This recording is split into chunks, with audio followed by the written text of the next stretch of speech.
Good afternoon, everyone. Good afternoon, and thank you for joining us. It is Tuesday, September 12th, 5:01 p.m. We'll call this regularly scheduled board meeting to order. Again, it is Tuesday, September 12th, 2023. Thank you all for joining us. To my board colleagues, thanks for joining us today. Dr. Stubblefield, to all of our staff, and to any guests that we have with us today, thank you for being here and joining us this afternoon for our meeting. As we do at every board meeting, we'll read our board norms and protocols. We agree to respect differences of opinions in making decisions for the district, to follow best practices in managing the superintendent and the management of the board itself, to stay on task when conducting business for the district, including while at board meetings, to never surprise the superintendent or each other when conducting official business of the district, and to read these norms at the beginning of each board meeting and at board workshops as a reminder of how to conduct our meetings, and to continually self-check to determine if we're following our norms when conducting district business. Again, good afternoon, welcome. Welcome to any guests that we have with us, either in person or virtually. Glad to have you here with us today. With that, I would ask our board clerk, Ms. Smith, for a roll call, please. Yolanda Clark. Yolanda Clark, present. Maxine Drew. Maxine Drew, present. Janie Humphreys. Janie Humphries, present. Randy Lopez. Randy Lopez, present. Wanda Brownlee Page. Wanda Brownlee Page, present. Rachel Russell. Rachel Russell, present. Dr. Nguyen. Dr. Nguyen, present. Thank you. Great, thank you, Ms. Smith. Before we approve our regular agenda, I would ask to amend today's agenda to add an executive session for attorney-client privilege with potential action to follow. So moved. Second. Moved and seconded. Any questions or discussion? Is this a fifth session or it's This, already added? it has not been added. This one, maybe that is, I think it's item D. Yes, it's been added. Thank you, Ms. Smith. So it would be item D on the agenda, number 11D. Additional questions or discussion? Seeing and hearing none, Ms. Smith, roll call, please. Yolanda Clark. Yolanda Clark, yes. Maxine Drew. Maxine Drew, yes. Janie Humphreys. Janie Humphries, yes. Randy Lopez. Randy Lopez, yes. Wanda Brownlee Page. Wanda Brownlee Page, yes. Rachel Russell. Rachel Russell, yes. Dr. Nguyen. Dr. Nguyen, yes. Thank you. Motion carries. Thank you. Would now entertain a motion to approve the amended agenda as presented. So move. Second. Moved and seconded. Any questions or further discussion? Seeing and hearing none, Ms. Smith, roll call, please. Yolanda Clark. Yolanda Clark, yes. Maxine Drew. Maxine Drew, yes. Janie Humphreys. Janie Humphries, yes. Randy Lopez. Randy Lopez, yes. Wanda Brownlee Page. Wanda Brownlee Page, yes. Rachel Russell. Rachel Russell, yes. Dr. Nguyen. Dr. Nguyen, yes. Thank you. Motion carries. Thank you. We'll jump right into our agenda. Agenda item number 2, I would entertain a motion that the Kansas City, Kansas Board of Education open the public hearing to exceed the revenue neutral rate for the 2023-2024 school year. So moved. Second. Moved and seconded. Any questions or discussion? Seeing and hearing none, Ms. Smith, roll call, please. Yolanda Clark. Yolanda Clark, yes. Maxine Drew. Maxine Drew, yes. Janie Humphreys. Janie Humphries, yes. Randy Lopez. Randy Lopez, yes. Wanda Brownlee Page. Wanda Brownlee Page, yes. Rachel Russell. Rachel Russell, yes. Dr. Nguyen. Dr. Nguyen, yes. Thank you. Thank you. So at this time, we are open for our public hearing on our revenue neutral rate, and I would invite if there's anyone present who would like to give comment on this topic, please come forward to the podium and microphone.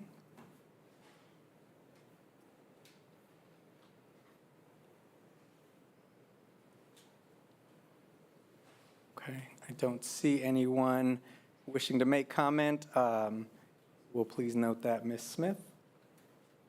Seeing no one for a comment during the public hearing, I would now entertain a motion that the Kansas City, Kansas Board of Education close the public hearing to exceed the revenue neutral rate for the 2023-2024 school year. So move. Second. Moved and seconded. Any questions or discussion? Seeing and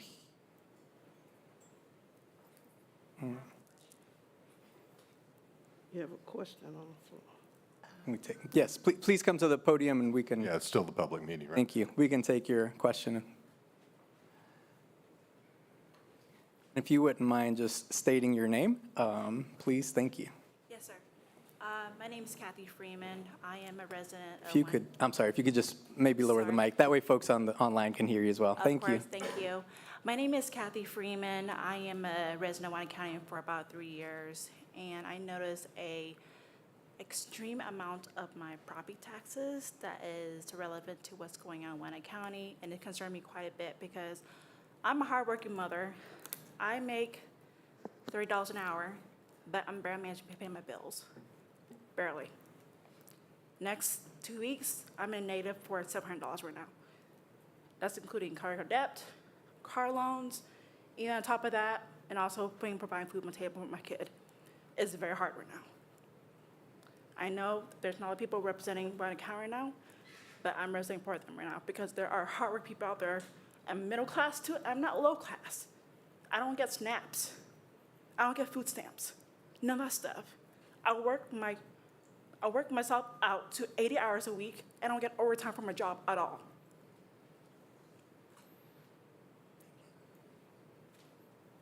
Thank you, guys. Thank you, sweetheart. Thank you, Ms. Freeman. We appreciate you.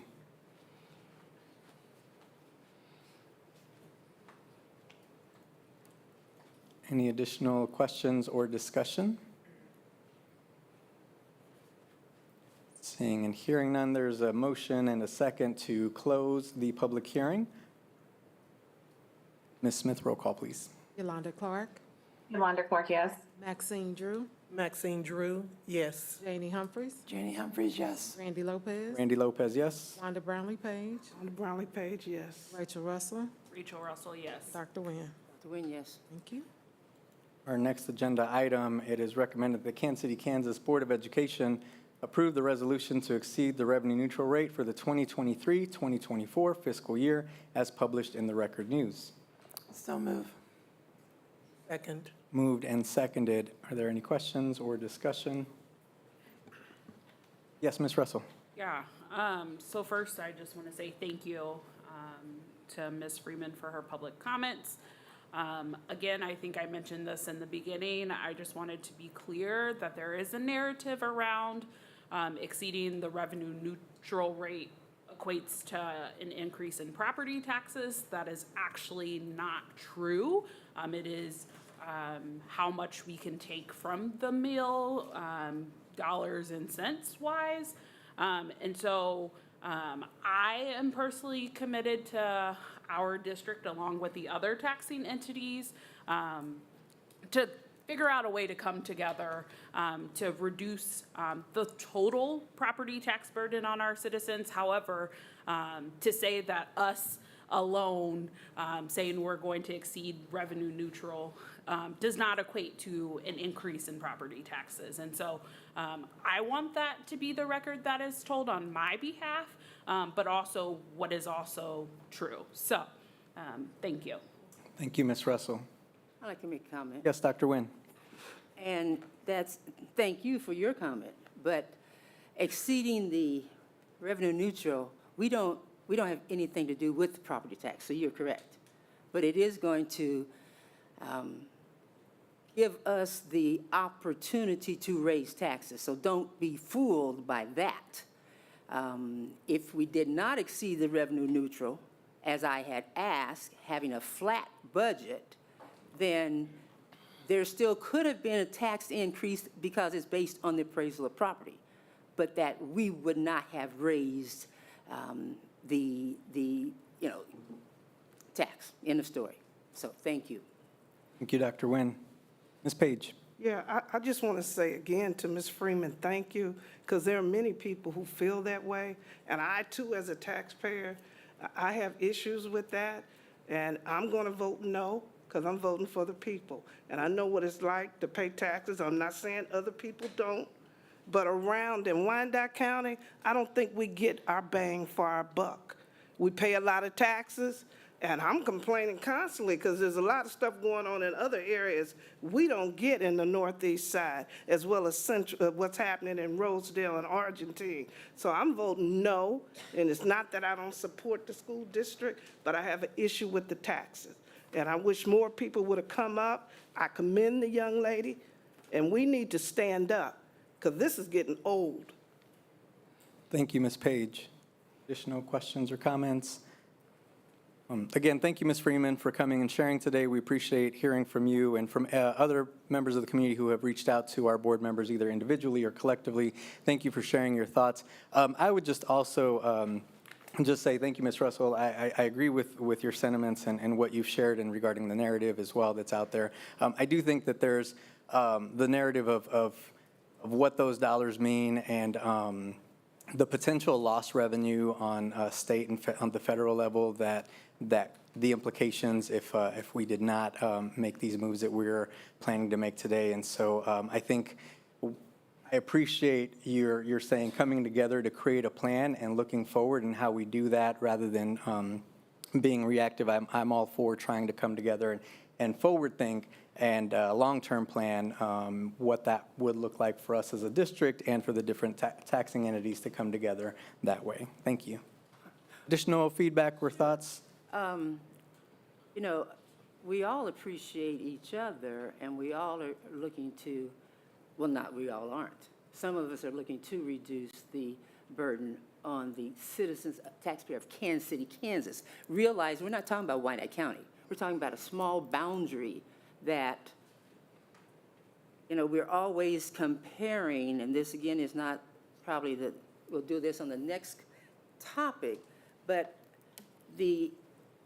while the narrative may be around the property appraisal, and we do not change that, I need clarification on what you just said, Mr. Lopez, that help me understand what you just said. If I heard what you said, that if we don't extend the revenue neutral rate, that we have the risk of losing federal dollars? Is that what you said? So state and potential I know state, federal. but federal, what federal dollars? Are you I'm saying potential federal dollars that come into the state and for the district, so. in what arena?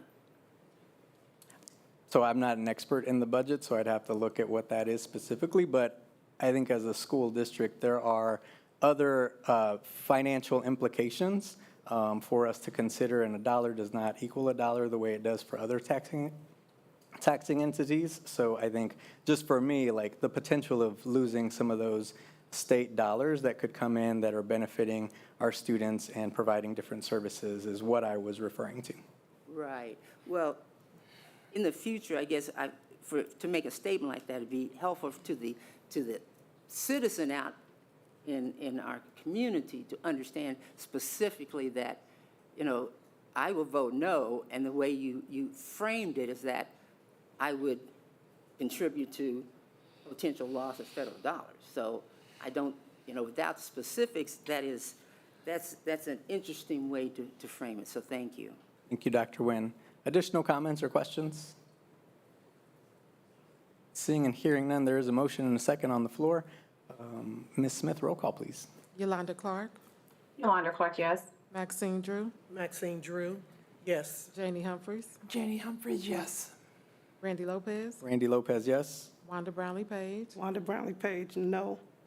Rachel Russell, Rachel Russell, yes. Dr. Nguyen. And Dr. Nguyen, no, because I'm not going to extend and raise taxes to our citizens. Motion carries. Thank you.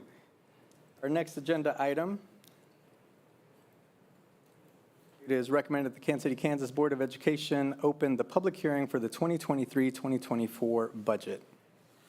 Is there a motion to do so? So move. Second. It's been moved and seconded. Any questions or discussion? Seeing none, Ms. Smith, roll call, please. Yolanda Clark, Yolanda Clark, yes. Maxine Drew, Maxine Drew, yes. Janie Humphries, Janie Humphries, yes. Randy Lopez, Randy Lopez, yes. Wanda Brownlee Page, Wanda Brownlee Page, yes. Rachel Russell, Rachel Russell, yes. Dr. Nguyen. Dr. Nguyen, yes. Thank you. Thank you. I would now ask if there is anyone present who would like to comment or speak regarding the 2023-2024 budget. If you would like to, please come forward to the podium and the microphone.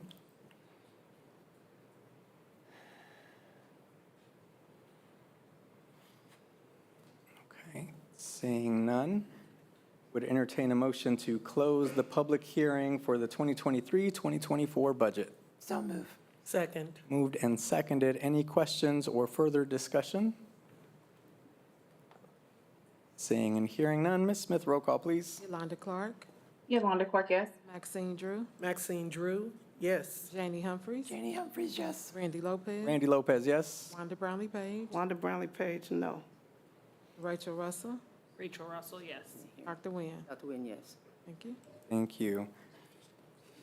It is now recommended the Kansas City, Kansas Board of Education approve the 2023-2024 USD 500 budget with a $2,046,500 transfer from contingency reserve to the supplemental general fund based on the findings presented in the Buildings Needs Assessment, State Assessment Review, and discussions among the Board of Education, including the academic data and progress of each building, district curriculum, staffing needs, as well as other important items that are critical to the success of our students, as submitted by Ms. Tracy Kaiser, Executive Director of Business and Finance, Mr. Steve Lilly, Chief Operations Officer, and as recommended by Dr. Anna Stubblefield, Superintendent of Schools. So move.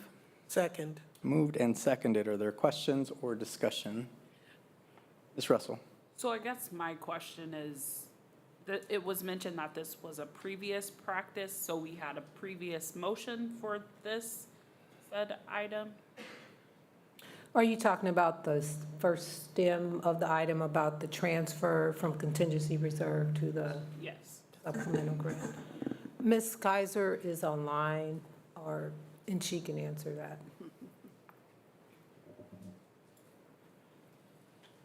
Hello and good evening. Yes, we have typically the past few years made a transfer from contingency reserve to supplemental general fund in order to maintain that tax levy. We then replace it with the funds back. So it's just a little bit of a strategy to control the mill levy, but it does not change the amount in contingency reserve. Because Ms. Kaiser, because if it doesn't happen, the mill levy would be increased, correct? That is correct. And anytime we take any funds out of contingency reserve, the board has to officially approve that. But we've done that the last 3 years. I will note that this year it was just over 2 million. And the last couple of years, it's been 3 to 3.5 million. So we are improving that, but it's a situation that we can help control the mill levy by not increasing LOB.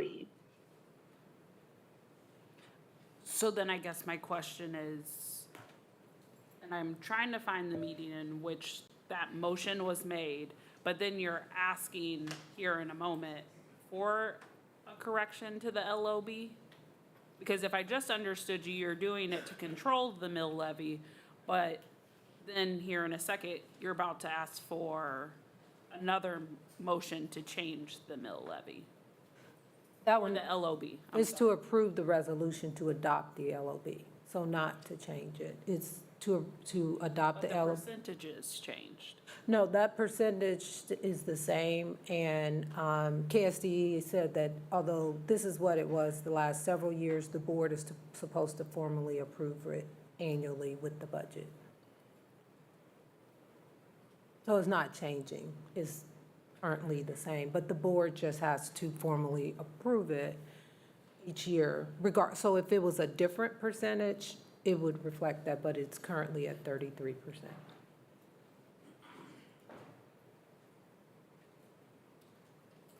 Thank you. Additional questions? Seeing and hearing none, there is a motion and a second on the floor. Ms. Smith, roll call, please. Yolanda Clark.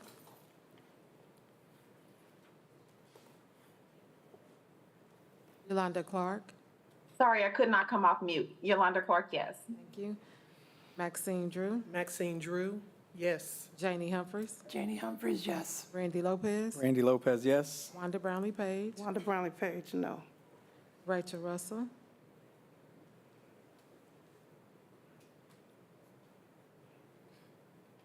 Rachel Russell, yes. Dr. Nguyen. Dr. Nguyen, no. Thank you. Motion carries. Thank you. Our next agenda item, 2G, is recommended the Kansas City, Kansas Board of Education approve the resolution to adopt the LOB percentage in an amount of 33% for the 2023-2024 school year. Is there a motion to do so? So move. Second. Been moved and seconded. Are there questions or further discussion? Seeing and hearing none. Ms. Smith, roll call, please. Yolanda Clark, Yolanda Clark, yes. Maxine Drew, Maxine Drew, yes. Janie Humphries, Janie Humphries, yes. Randy Lopez, Randy Lopez, yes. Wanda Brownlee Page, Wanda Brownlee Page, no. Rachel Russell, So I'm going back to last year's approval of the budget, and I'm still not seeing this. Because KSDE informed us this year that the board needs to formally approve it annually. Past practice was that if it didn't change, you didn't bring it to the board, but based off of feedback that they got from auditors and others, they're saying every year the board, even if it stays the same, the board needs to take formal action on it. So they informed all of the school districts of that. So that's why it's on there this year. Okay, and I'm also not seeing the contingency reserve action either. So I'm just very hesitant I to understand be that. signing up for something that I have not. Yeah. The contingency reserve action did happen. It may not have been at the same meeting, but you did vote on that last year. Okay. Rachel Russell, yes. Dr. Nguyen. Dr. Nguyen, no. Motion carries. Thank you. Continuing with our agenda, next agenda item number 3, we will have some recognitions today. Board, September is Attendance Awareness Month, and there's a proclamation that we have regarding that. And in attendance today, I do want to point out that we do have Mayor and CEO of our unified government, Wyandotte County, Kansas City, Kansas, who is with us today, and he and his office, some folks from his office are with us today. Thank you for being with us today, Mayor, and for joining our meeting. My understanding is that the mayor's office is also working in collaboration, not only with Kansas City, Kansas public schools, but with other school districts across the metro, or across Wyandotte County, regarding attendance and school attendance and trying to decrease chronic absenteeism. And they will also have a proclamation at an upcoming UG Commission meeting. So we're excited to collaborate with the mayor's office in this work, and we do have a proclamation to read for Attendance Awareness Month.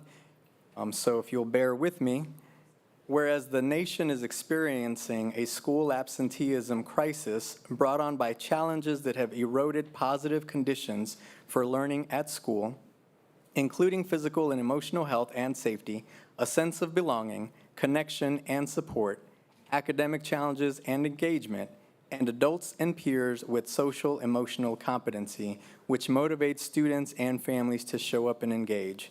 Whereas reducing chronic absenteeism, which is defined as missing 10% or more of school for any reason, requires taking a comprehensive trauma-informed approach that starts with prevention and early intervention, including developing routines and trusting relationships that create a sense of belonging rather than responding with a punitive action, which research finds is not particularly effective. Whereas improving attendance and engagement takes schools, families, elected leaders, and other community partners working together to rebuild regular and trusting communications and to identify and address barriers to being in school. Whereas taking attendance daily in caring, consistent manner is essential to identifying when students begin to miss too much school and for engaging students and families as early as possible with needed support and resources. Now, therefore, be it resolved that the Kansas City, Kansas Public Schools Board of Education stands with the nation in recognizing September as Attendance Awareness Month. We hereby commit to focusing on reducing absenteeism and addressing the factors that cause students to miss school in order to ensure all children an equitable opportunity to learn, grow, and thrive academically, emotionally, and socially. We recognize that we must work together to build an engaging school environment that motivates attendance and sends the message that learning can and must continue. Specifically, we will support the Attend to Achieve program from Kansas City, Kansas Public Schools in their efforts to engage families, to increase attendance, awareness, and equip all schools with the necessary tools to address chronic absenteeism. Again, I want to thank the mayor and his team and his office, our Board of Commissioners, for their commitment also to continue to work with our district and our students and families as we work together to improve the lives and education of all of our students as we become better every day. Thank you. If we could have the mayor stand up, I just want to recognize you, Mr. Mayor, for being with us today. Please come forward, and if you'd like to share a few words. Greetings, Board and Dr. Stubblefield and staff of the USD 500. Thanks for having us. It is an honor and a pleasure to be able to present you all this proclamation. And we do say that absenteeism here is a problem that needs to be addressed. And the more we keep our kids in schools, the more we're guaranteeing the opportunity for success moving forward, becoming the productive citizens that we need them to be right here in Wyandotte County. So it's with great honor and pleasure on behalf of the great people that call Kansas City, Kansas home, we want to say congratulations and that we support you. We'll continue to support all the great and positive efforts that we know have come from USD 500. So thank you so much. And I have this proclamation. If someone would like to come receive it. Yeah, and we'll actually invite you, Mr. Mayor, if you don't mind, we'll have you take a picture with our Board of Education, our superintendent, and I would invite Dr. Wilson to come up, who is, his department is who helps work on some of these supports for chronic absenteeism. So if you wouldn't mind, we would love to have a picture with you. Yes, and let me end with the first step to hope, the second step to opportunity, and the third step to improve destiny starts with an education. Therefore, keeping our kids in our classrooms is integral to that. So thank you so much. Thank you so much, Mayor.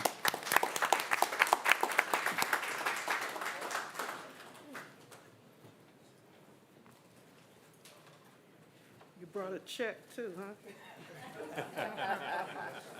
Oh, you what?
Again, thank you to the mayor's office, to Mayor Tyrone Gardner, an alumni of Kansas City, Kansas Public Schools, Wyandotte High School. So proud Wyandotte Bulldog, I know. We have many Bulldogs in the house. So thank you again, Mr. Gardner, Mr. Mayor, and to the Board of Commissioners who also continue to support our community and our school district. We'll continue with our agenda. Next on our agenda, we have department recognitions. I see Ms. Samry Devon making her way to the podium. Good afternoon, Ms. Devon. Thank you for joining us today. Good afternoon. I think I have the very best agenda item tonight, so I'm excited to be here with all of you. So good evening, President Lopez, Vice President Ms. Drew, board members, and the KCKPS community. I would just like to take just a few moments tonight to recognize, to highlight our transportation and our facilities department for their dedication and hard work to our community during the excessive heat days. So I first would like to celebrate the transportation department. Woo-hoo.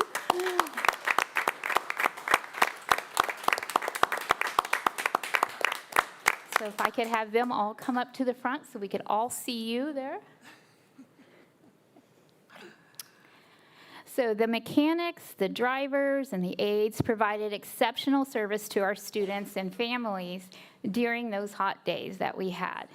Their dedication and hard work allowed students to continue learning, most importantly, like we heard from the mayor tonight about attendance that we all know, and their daily routines never went uninterrupted. So that is huge. That is crucial to the learning environment of our students and to their success. The transportation staff is one of our largest classified employer groups that we have, with close to 200 employees. And this group, we're exposed to the heat the most. Stay up there, don't get down yet. So we certainly admire their work ethic and grateful for keeping our students safe. So thank you very much. I'm almost done, not done yet. So Mr. Miguel Martin did not want me to mention this, but I'm going to anyway. So this is a direct reflection of Mr. Martin's continued support of his staff and his top-notch leadership.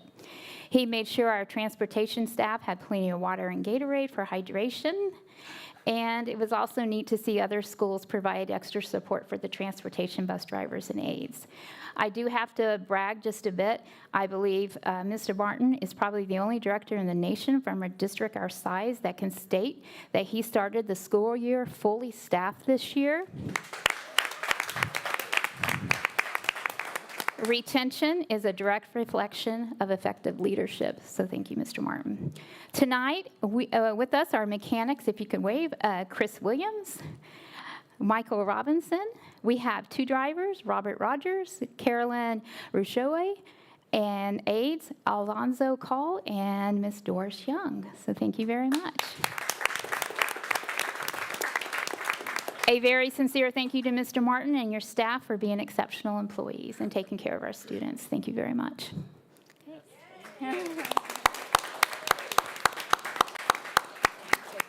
Thank you. Yes, so stay right there. We're going to have you take a picture with the board. So next up, we'd like to recognize our facilities department under the direction of Mr. Doug Clements. So if I could have his staff please come up and join him that's here tonight.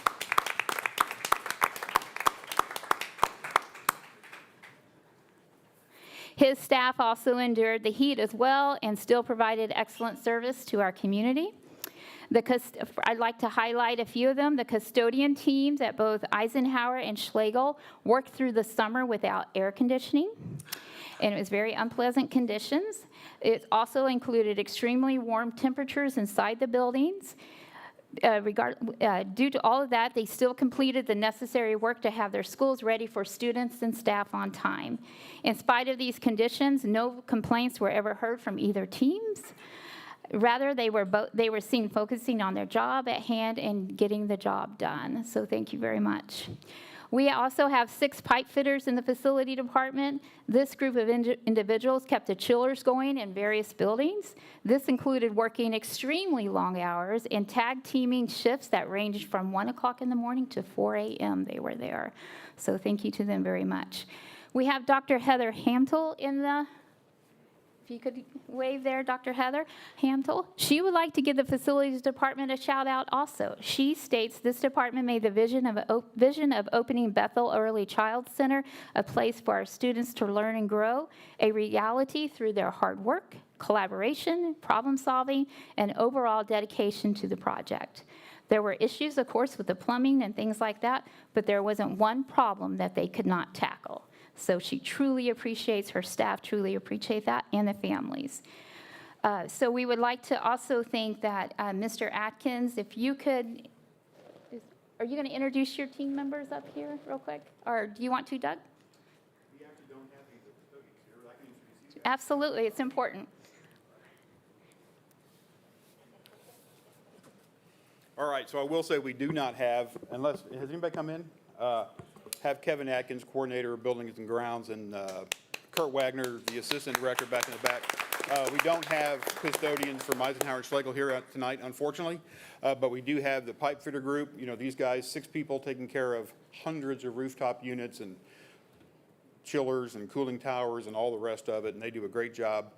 So Steve Knight is the pipe fitter foreman, Mike Spate, Eric George in the back, Terry Scott, and Steve Colvin. We are missing Tim Jensen tonight. So I want to thank these guys for the great job they've done over this extremely hot summer. So also a special thank you to Doug Clemens, Kurt Wagner, Kevin Atkins for your leadership and support to all your teams. The allowance of modified start times during the heat, purchasing hot weather gear, the mini fans, and the hydration drinks was important and very appreciated. So thank you to all these employee groups for making KCKPS better every day. Thank you very much. If you could stay So- there, please. Would like to get a Doug's team picture. can stay, then Yeah. we can We're swap. going to grab So a if I could have the quick picture. facilities group, and Heather, you want to please join too? And Kurt, Kevin, please come up.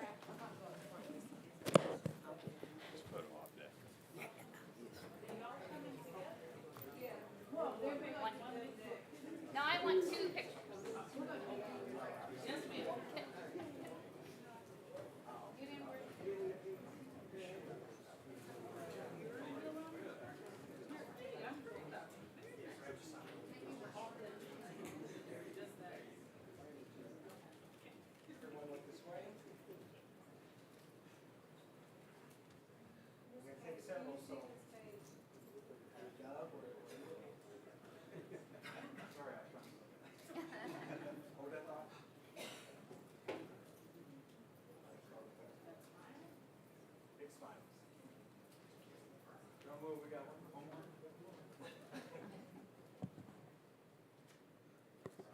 Thank you very much, facilities. We appreciate you. What? You're very welcome. Okay, can I have my transportation group come up, please?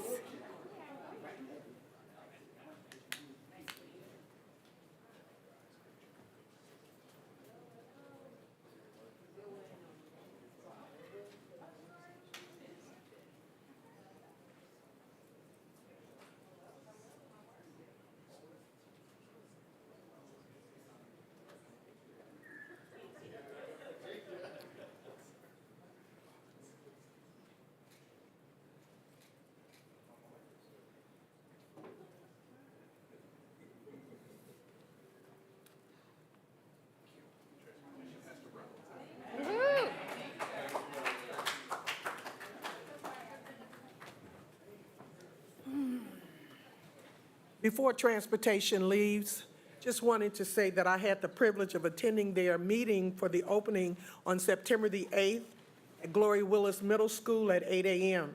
And it was plain to see the level of camaraderie among everybody who was present, as well as the entire staff.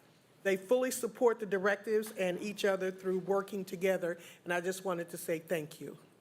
Okay. Everybody. Thank you, Ms. Drew. Any other comments from board members? Thank you, everyone. Thank you, Ms. Devon, for celebrating our team as well. We'll continue with our agenda. Next on our agenda is our community comment section. Again, just a reminder, everyone is welcome to attend and to give comment. Just please sign up with Ms. Smith, our board clerk, by Monday, the day before the board meeting, so that we can have you on the agenda. First, I would see if Ms. Sylvia Orozco is with us. Okay. Or Ms. Carolyn Hummel. Okay. Thank you. Next agenda item is our agenda item number 5, our consent agenda. Would entertain a motion to approve tonight's consent agenda. So move. Second. Moved and seconded. Are there questions or discussion?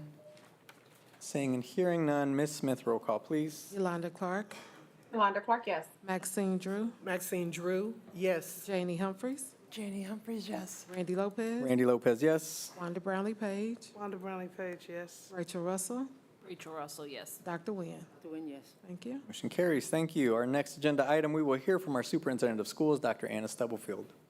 Good evening, everyone. I just have a few announcements and reminders. As you heard earlier, September is Attendance Awareness Month. Every day, our students across the district make the decision to better their future by attending school.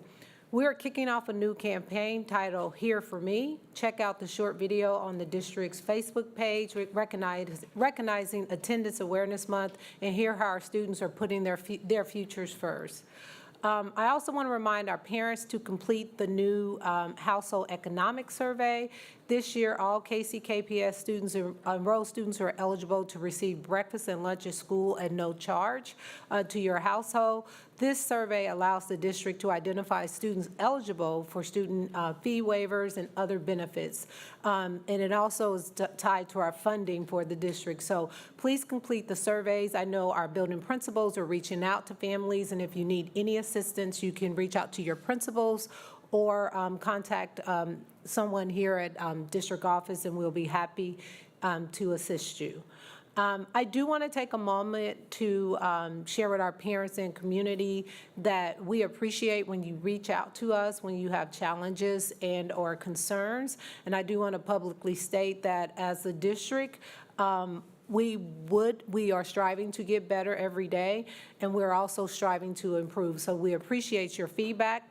But I also want to remind everyone that our goal is always to solve the problems at the lowest level. And if that is not possible, we have on our website a tab on the front page to report bullying and or harassment.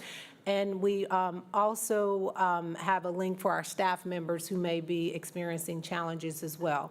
When we are made aware of those situations, we do address them. While we recognize the resolution may not always be the outcome that some may be hopeful for, we are always open to feedback, and we continue to strive to employ our restorative justice training to figure out how we can make it right and what we need to do to make things go more positive when we're moving forward. So we ask that if you have a concern regarding the building, to start with the building administrator. We ask if you have a concern regarding a building administrator to reach out to the executive directors of schools. We ask if you have a concern regarding an executive director position to contact either the deputy superintendent or our COO. And if you have concerns regarding in general, students that you are not really sure, our student service team can always get you in touch with the right person. So we welcome the feedback, but we also want to make sure that everyone knows that we have those different avenues for you to report it. This is to our community. We are seeking the input from residents to participate in the planning process to review the results of our facilities master plan. We will be sending out information at the end of this week for interested community members to be a part of the process by serving on our community vision team advisory. We ask that you complete the brief questionnaire by next Wednesday, September 20th. We may extend that if we don't get it out by Wednesday. We'll at least have it out there a week. And we will share this information on our website and social media platforms so that any community members who are interested in reviewing that and helping us through this process as we talk about a vision for the staff that you participate. And we ask anyone that's in this room, if you know community members that can be thoughtful partners. We are looking for diverse perspectives, a variety of perspectives, and we do want to have representation across the entire district. So look out for that information.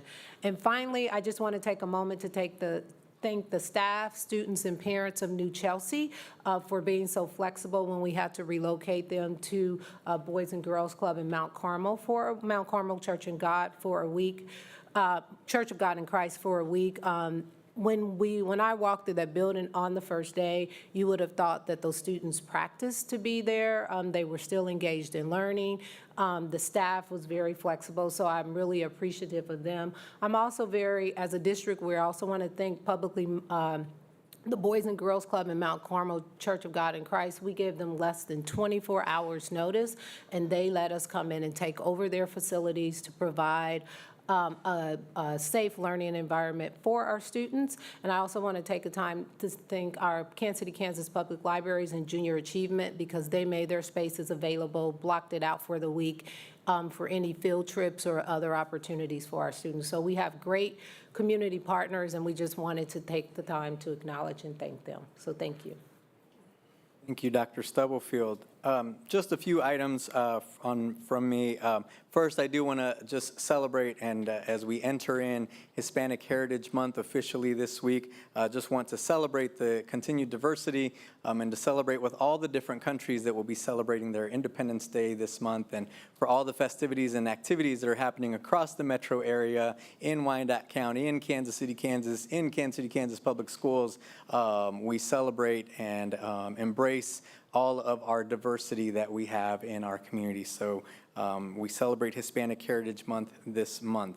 The board members, thank you for joining us. Right before this meeting, we had a reception for an online hub, which we learned about a couple of board meetings ago from the Kansas City Medical Society Foundation around a tool, an online tool that will help students and individuals access educational opportunities who are interested in healthcare, and this will hopefully help address some of the healthcare workforce shortages in our community. It was a great reception. Many of my board colleagues were there as well this afternoon. Dr. Stubblefield had a chance to share some of the work that we're doing here in the district as well. So thank you to everyone who participated in that. Very exciting to see that work continue to come to fruition. And it was catered by our culinary students at Wyandotte High School. So thank you to Wyandotte High School and to those students participating in the culinary program there. Great food, great drink. Thank you so much for being there with us. Last week, had the opportunity to attend the Kansas City, Kansas Community College groundbreaking for their downtown campus, which was a great event, great turnout, lots of elected officials, lots of leaders, community residents that were there as well. This is an exciting investment in downtown Kansas City, Kansas, as they will look to help improve educational opportunities in downtown KCK through a partnership with the school district as well. So we're excited to see that come to fruition. Just the beginning, they just had a groundbreaking, so it'll be a little while before they actually open up and get the building up and going, but definitely an exciting opportunity as we look forward for our students and the work that they will do, the opportunities that they will have on that campus once it opens up soon, hopefully. Also, I do want to recognize, I think it's this week, we have the Built for Black Excellence kickoff at J.C. Harmon High School, which is a mentoring program for students at J.C. Harmon High School, specifically our black young males, so that we can have mentors and role models that will surround them and love them and help guide them along their educational journey and life journey. Such a great and impactful program that we have, an initiative that we have here in our district and at Harmon High School, so definitely important for anyone that can attend that. Please, I hope you have that on your calendar. That's this Thursday, September 14th at 4 p.m. So exciting things happening at Harmon High School. I want to highlight again, I think Ms. Drew is going to talk a little bit about this because she was there with me, the KASB legislative luncheon that we had the opportunity to attend. I won't steal your thunder, Ms. Drew. I'll let you kind of talk through that, but it was a great lunch and great time to be able to share about some of the educational things happening across the state of Kansas impacting our local school districts. And finally, I do want to share the Diversity Parade. I know many of our board colleagues were in attendance, and a lot of our students were out there. In fact, the Diversity Parade is a celebration of diversity in Kansas City, Kansas. Happens along Central Avenue in Kansas City, Kansas. And it was a great parade. Thank you, Edwin and the team and the transportation team who drove a bus for the school district. It was a great time and a great chance to engage with our students there who were present and for our community as well. One of the highlights that was there is the Battle of the Bands. I think all of our high schools had their band out there marching in the parade, which was a sight to see, and they did an amazing job. And then after the parade, they all gathered at Bethany Park and played together. It was amazing. If you missed it this year, I hope you make it next year because it was great to see all of our students, all of our high school bands together, playing together. They took turns. I mean, it was amazing. It was awesome. If you weren't there, you missed the show, but I invite you next year when they play again. The students and the staff and their instructors, congratulations and great job for all the work that you've done. Thank you for doing that. And lastly, on a somber note, I do want to share on behalf of myself and members of the Board of Education in Kansas City, Kansas Public School District, we want to extend our sincerest condolences to the family of Thomas J. Rohn, who passed away on Thursday, September 7th. Mr. Rohn began his teaching career at Sumner High School in 1955, where he also served as the head basketball coach. He would later move on to Wyandotte High School, where he would be the vice principal from 1965 till 1971. Mr. Rohn would then become principal there in 1973 and would remain in that position until his retirement in 1984. This community and this district truly lost a giant in our Kansas City, Kansas community and in the passing of Mr. Thomas Rohn. Whether you knew him personally or from afar, we were all aware of the impact that he had on education and on elevating others, specifically his love for this district and this community. We can find comfort knowing that his legacy will last a lifetime. To his family and friends, you are in our prayers, and may God embrace you and comfort during this difficult time. I know some of my board colleagues had a relationship or knew Mr. Rohn and would invite you to share any sentiments as well if you would like. But again, we extend our sincerest condolences to Mr. Rohn's family. Thank you. No, I had the privilege, Mr. Rohn was my principal. And if anybody went to Wyandotte, we truly believe once a bulldog, always a bulldog. And I know they're going to have a private funeral, but they're planning a memorial. So if you aren't a bulldog, if you love the Bulldogs, support the Bulldogs, we appreciate that. Thank you, Ms. Page. Saturday was also Quindaro Days, so that was, and it was hot, but promoting businesses on Quindaro Avenue, Kansas City, Kansas. Thank you, Dr. Nguyen. Ms. Drew? Just a few comments. I've had a busy month. Beginning August 26th, I was in Topeka, Kansas for the KASB Legislative Committee. I was there most of the day. I also attended on the 28th the Library Advisory Committee. On the 30th, I was at Emmy Pearson Elementary where they presented the Amazon prizes to the staff. On the 31st, I had the privilege of being able to go to the KCKPS Police Headquarters, met with Chief Nicholson to fully understand the role of what they do in that department. I met the staff in the office for clarification of their positions. I had the privilege of riding with Mr. Martin Augustine and visited several schools to see the full engagement as to what was being done. We went to the church as well as the Boys and Girls Club to actually see the students there from New Chelsea, and they were actively engaged. I just wanted to say thank you. It really gave me a clarity on what they do so that they are eloquently and passionate about making sure that our students are safe here within our school district. And I would highly recommend to any board member, and I know Ms. Janey has been, but to any other board member who has not gone there, to please take the time to go visit, to find out what's going on in the schools from a standpoint of them and what they do as far as their job is concerned. And again, I just wanted to say thank you. I also attended the KNEA teacher negotiations meeting that was held on the 31st. On September the 7th, I met with the SPED advisory team to be able to plan meetings for their calendar dates. On Friday, September the 8th, as Mr. Lopez mentioned, I was at the groundbreaking ceremony for the KCKCC Health and Wellness Center. And on September the 11th, which was yesterday, I was at Washington High School for the ROTC giving tribute to 911. And then again at the legislative listening meeting on yesterday. Also, they gave us the information, and I put one at each of the board members' desks so that you can look at data that will give you some clarity as far as what is going on within. And then, of course, on September the 12th, which was today, I was downstairs. It's very important that we make sure that we understand fully everything. And I'm not saying that board members don't, we are all engaged in every way that we can move forward and understand what is going on within the schools, within all departments. And again, if anyone would like to invite, please feel free to let me know. I'm more than welcome to do that. Thank you. Thank you so much, Ms. Drew. Additional, Ms. Humphries. Well, school started again, as you all know, and the sports have started. It's been great to go out to the high school and the middle school games, to see the excitement on the kids' faces and the family support that comes out. We haven't started our music programs yet, but I was very honored to be invited to Mr. Darrell Ammons.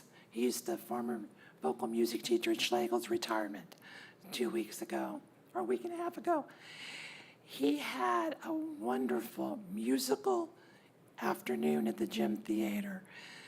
There were students from Schlegel from 1999 to 2018. More than 40 of them traveled to come celebrate his years of devoting his time to our students. And it reinforces the importance of music and sports and theater for our children. These are grown professionals who came to say thank you to our school district and to our teachers. So it just, that along with going out to the sports games, and this is a non-sports person, as we all know, the joy that we extend to our students is so important. So I just wanted to recognize Mr. Ammons for all his years. And we are very fortunate. His brother retired from a Missouri school system. He is now an elementary teacher, music teacher at JFK. And I was in his classroom last year. And like I said, the joy our kids have from being exposed to sports and arts and music is so important. Thank you so much, Ms. Humphries. Always busy. Additional comments from board members?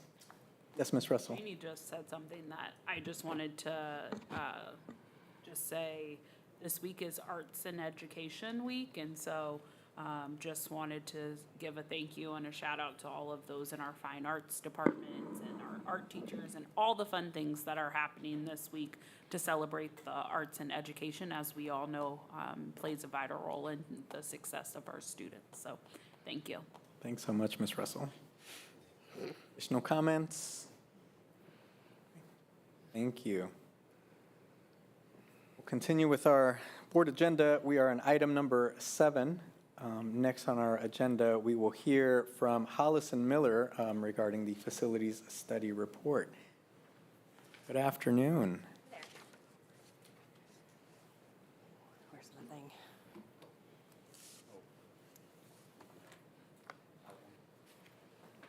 Give me 1 second while we find my PowerPoint. While you're pulling that up, I do just want to say thank you to our interpreting services team for joining us today. I failed to mention at the beginning of the meeting that we do have interpreting services, and we try to schedule that for meetings. So I see them heading out, so I just wanted to say thank you to the team for being here.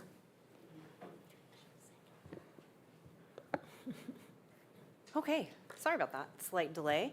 I'm Michelle Shavy, and I am excited to be able to present on behalf of Hollis & Miller our update on the facility master planning process. We wanted to share a little bit about our current process and schedule and update you all on our planning priorities process, and then look ahead just a bit. So if you remember from the last few times we visited with you, this is a 5-step process. We are currently in between steps 3 and 4. So we're focused on finding these planning priorities, putting those into action, and then making sure that we're exploring options with those priorities in mind. From there, we'll be adopting the best plan with your help. From a month standpoint, this means that we're looking toward the next phase being about a 2-month approach to exploring options as we work through September and all the way through October, so we can still have this wrapped up by the end of the year. So when we look at our planning priority process, I wanted to share a little bit of quick background on how we got here. Planning priorities are basically descriptive statements that help identify the critical concepts for considerations during this planning process. They focus on both people and programs and buildings because we want to make sure that those two elements work really well together for impact for the future for the district. The way that we go about planning these with you is we have individuals from a few groups share their perspective via a survey link. You all had an opportunity as board members to do that, as well as our facility vision team and our educational vision team groups. Our FVT then gathered to review the collective thoughts from those individual perspectives, and we engaged in a workshop, moved some things around, talked about what's important, and came out with a list of concepts that we then made a little edits to here and there, and then we've now had those draft statements provided back to the facility vision team for their review and final refinement, and we're pleased to share those with you this evening. What we'll do with these as we move forward is we want to make sure that they are a way to keep ourselves accountable to what's very important to us from the beginning. As we start to look at options, there's a ton of detail there, and it's very easy to get pulled into the weeds. So these help make sure that we're looking at the bigger picture as we continue to explore options through this process. So we consider this a pathway to success from a planning standpoint. These are some of the categories that we're thinking about as we engage in this effort with clients. So we're looking to make sure that we're thinking about foundational elements that really provide that high quality physical support system. These are the very basic foundational elements for success of facilities. Those need to support the overall operations of teaching and learning in a way that fits you best. They need to build a spirit of openness and belonging to make sure that everyone is welcome. And then through these pieces, we can then get to that empowerment through space. This is a bit of that Maslow's hierarchy concept of we have to build a strong base to get to that higher order of thinking and work. So with that in mind, then we have success that's focused on student-centered learning. So this is a way that we frame the concepts, but we're looking at individual pieces that are important to you as a district. And so this is provided in your board packet, so I want to be respectful and not read these to you, but I did want to be able to hit the high points of each one of these. First, this is really focused on safe and secure facilities and play spaces. And I think some key components out of this one are a continuous improvement mindset that takes into consideration both the physical and emotional safe aspects of learning environments. We want to make sure that this is within the building, but also extends beyond the building as well to include playground areas, appropriately enclosed school sites, pedestrian pathways, and parking spaces as well. So this is really about safe and secure both within the facility and in that surrounding space of your facilities. The second is focused on high-quality building infrastructure and systems. This is one of those foundational elements of success. This is about modern, energy-efficient systems that will really put into play short-term decisions that will have a long-term impact that promotes flexibility over time and support that continued operational savings. This also incorporates a statement about high-quality technology systems to ensure that instructional access and then easy student connections. So these are the basics of our facility systems. The next one is about right-sized buildings with some capacity flexibility. And so what we want to make sure we're doing is considering buildings that are the right size that help minimize student transitions and also help to eliminate those mobile classrooms over time. The group talked about how important that is from a safety and security standpoint as well. With this one, we also want to make note of the student-teacher ratios that we're using as part of the planning process to help determine those right-sized buildings. Number 4 is about equitable access to athletic experiences. And this is really ensuring that your middle and high school students have equitable access to those foundational athletic spaces and practice fields. And on top of that, that your district-wide athletic facilities have those high-quality competition areas that promote the things you just talked about, the community involvement, the teamwork, and the passion of your students. Number 5 is all about equitable support of learners of all ages and abilities. So this is making sure that we don't put all of our area of interest into one specific learning level. We want to make sure that as we go through this planning process that we're thinking about learners of all ages and all abilities. And so with this, it also brings a mindset of inclusivity where we're advocating for all physical and mental abilities, supporting your SPED programs, and thinking about equitable access to your facilities as well for your community members and your parents. Then we look at supporting the whole child. This is so important, and we heard this through the voices of your students, your teachers, and your community members as we went through the survey process. This is about the mental well-being of students of all ages, and so we talked a lot about the integration of spaces for respite, self-regulation, restorative justice in a really welcoming and supportive environment, and this is going to help kids be able to find that version of their best self. We know that perception is really important, and so the group decided that welcoming up-to-date environments that can support student-centered learning is key. So that inviting and inspiring aesthetic has to be backed with that quality technology infrastructure, and then really elevated through flexible furniture. We know that's an important tool for your educators to create that student-centered learning environment. And this is an important one. We talked a lot about that wide variety of student interests to be celebrated through those supportive environments, through both your core and your specialty environments, your arts, your athletics, those types of things.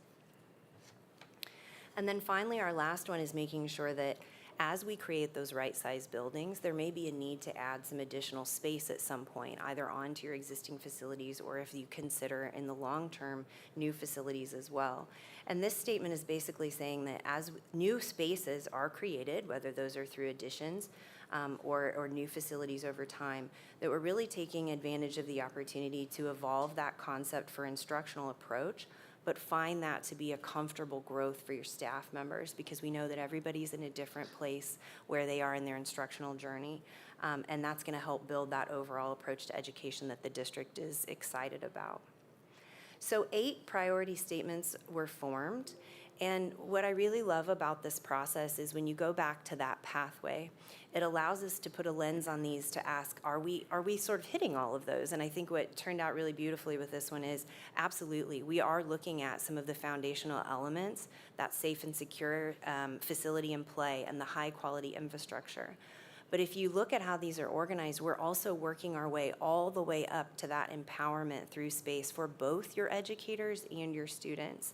And so that's really exciting to see, because it puts you in that forward momentum from the planning process at the start. So with this in mind, I know there's a lot of words here, but since you all had that in your board packet, I wanted to take just a second to pause and see if there were any clarifications we could provide or anything you'd like us to take note of as we go back to the FET and move forward with the process. So first, I just want to say congratulations. Thank you. Second, I guess my question is, when you're going through these priorities, are these priorities, what is the word I'm looking for? Is that sequence priorities? No, so there's not one is more important than the other. Okay. What we will consider, though, is as we evaluate options in the next step of the process, we're able to take these and apply a rubric approach to them. So we're able to say some options are going to be higher in certain areas than others. That's why we look at different, compilations of projects that you can consider. That's going to become an interesting discussion to have of how do you not want to place value on one or the other, but which ones are meeting most of your needs in the most impactful way. So our goal is not to put all of our eggs in one basket and one priority of another, but be able to have a conversation about an approach that allows you to ensure that you're meeting the needs of each of these in an appropriate way, and we haven't gone overboard on one and totally ignored the other.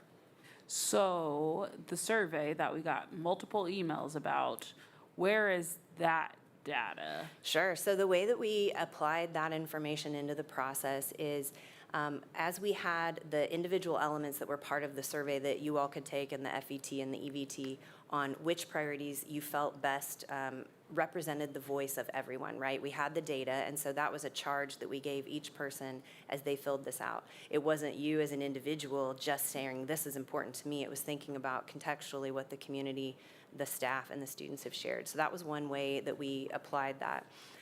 When we saw which of those priorities were sort of floating to the top and not, part of the work session was to take each priority statement that was sort of acted upon in that survey, and we turned it into a card. those were then sorted as where they fell in the list of I am all in on that, or I think we should save that for the future. So I went back and I took another layer of look at where the survey responses fell and tagged each one of those cards with, this was a high priority from your community, this was a high priority from your staff, this is something that your students talked a lot about. So we could take a step back as a full FVT and look at, are we actually hitting the topics that floated to the top from those community voices and staff voices? And I think it did impact the way that the group looked at how to come to these, because it was a good reminder of not just maybe what seemed like the best idea at the time based on those in the room, but it was a good reminder to say, you know what, even though these were off to this side, this was our community's voice and these were our staff voices. So can you explain the difference in the colors? Yeah, this is this. basically just representing the fact that through some of these, they are not wholly facility driven.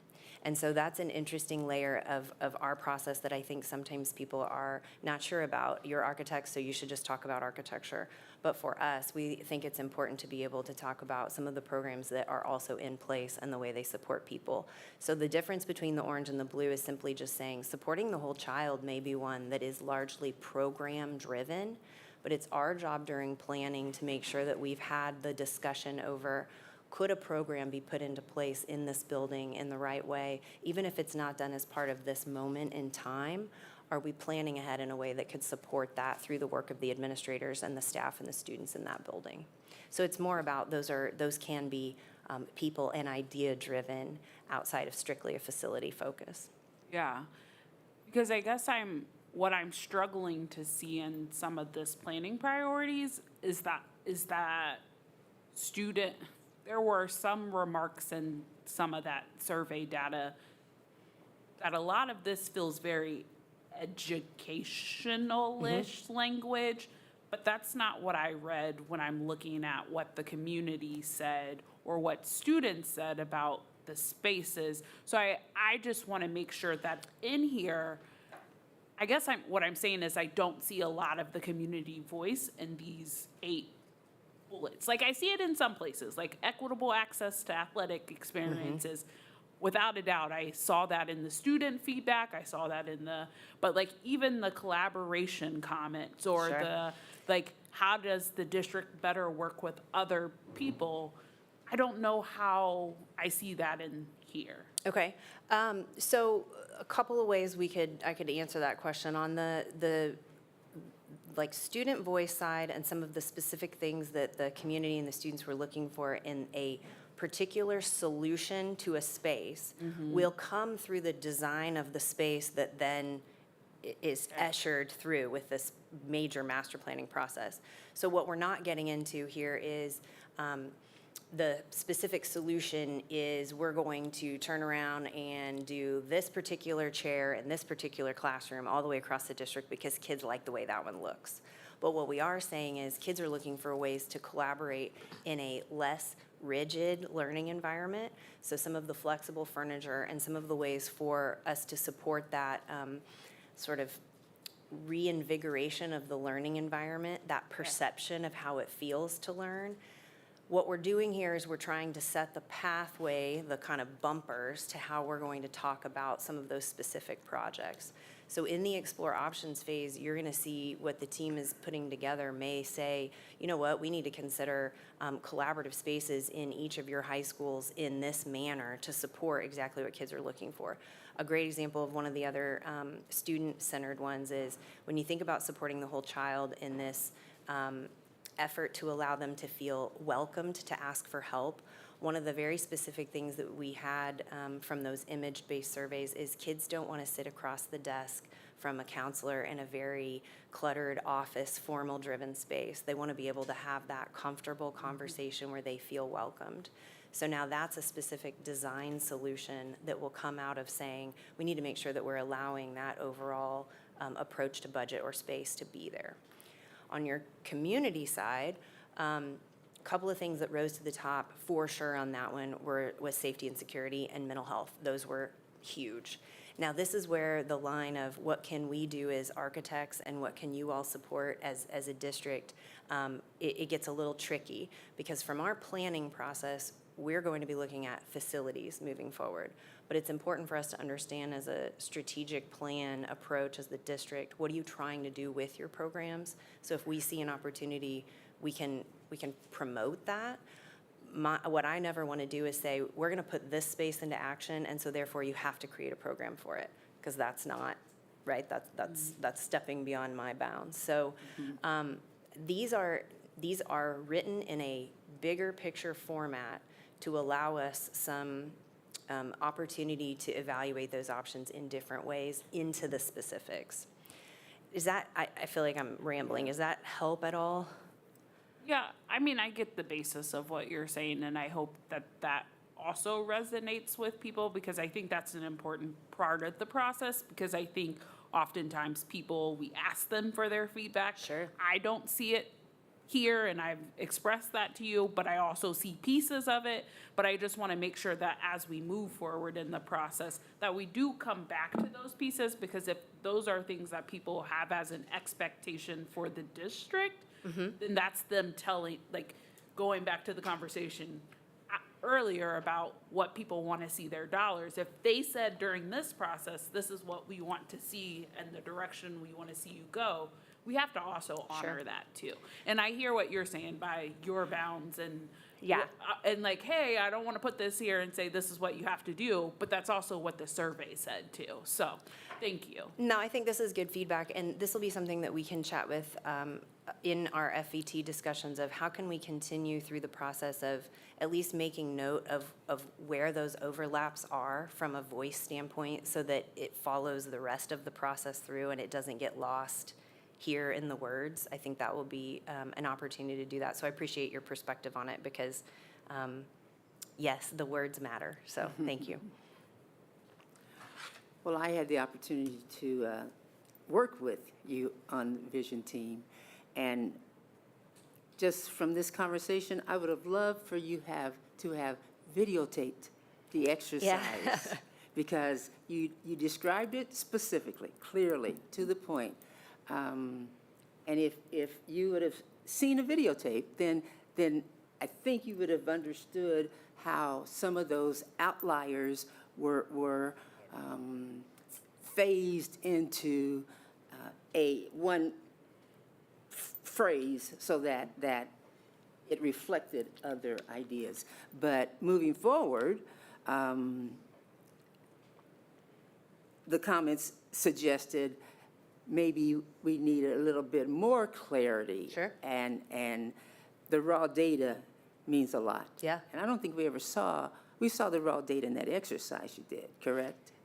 Yes, you guys have seen the summary. We'll provide the full raw data with the final deliverable, and we could share that ahead of time if you'd like, but absolutely, every comment, all of that's shared back with you all. So what's next? What phase do we get a report on? So thank you for that, Dr. Nguyen. That's an excellent segue. So what happens next is we are working into our options phase. So this is the tricky part, because we take all of remember, in this data collection process, we heard not just the voices of people through surveys, but we heard from your facilities folks. We walked through and did all those building assessments. This is where it comes together.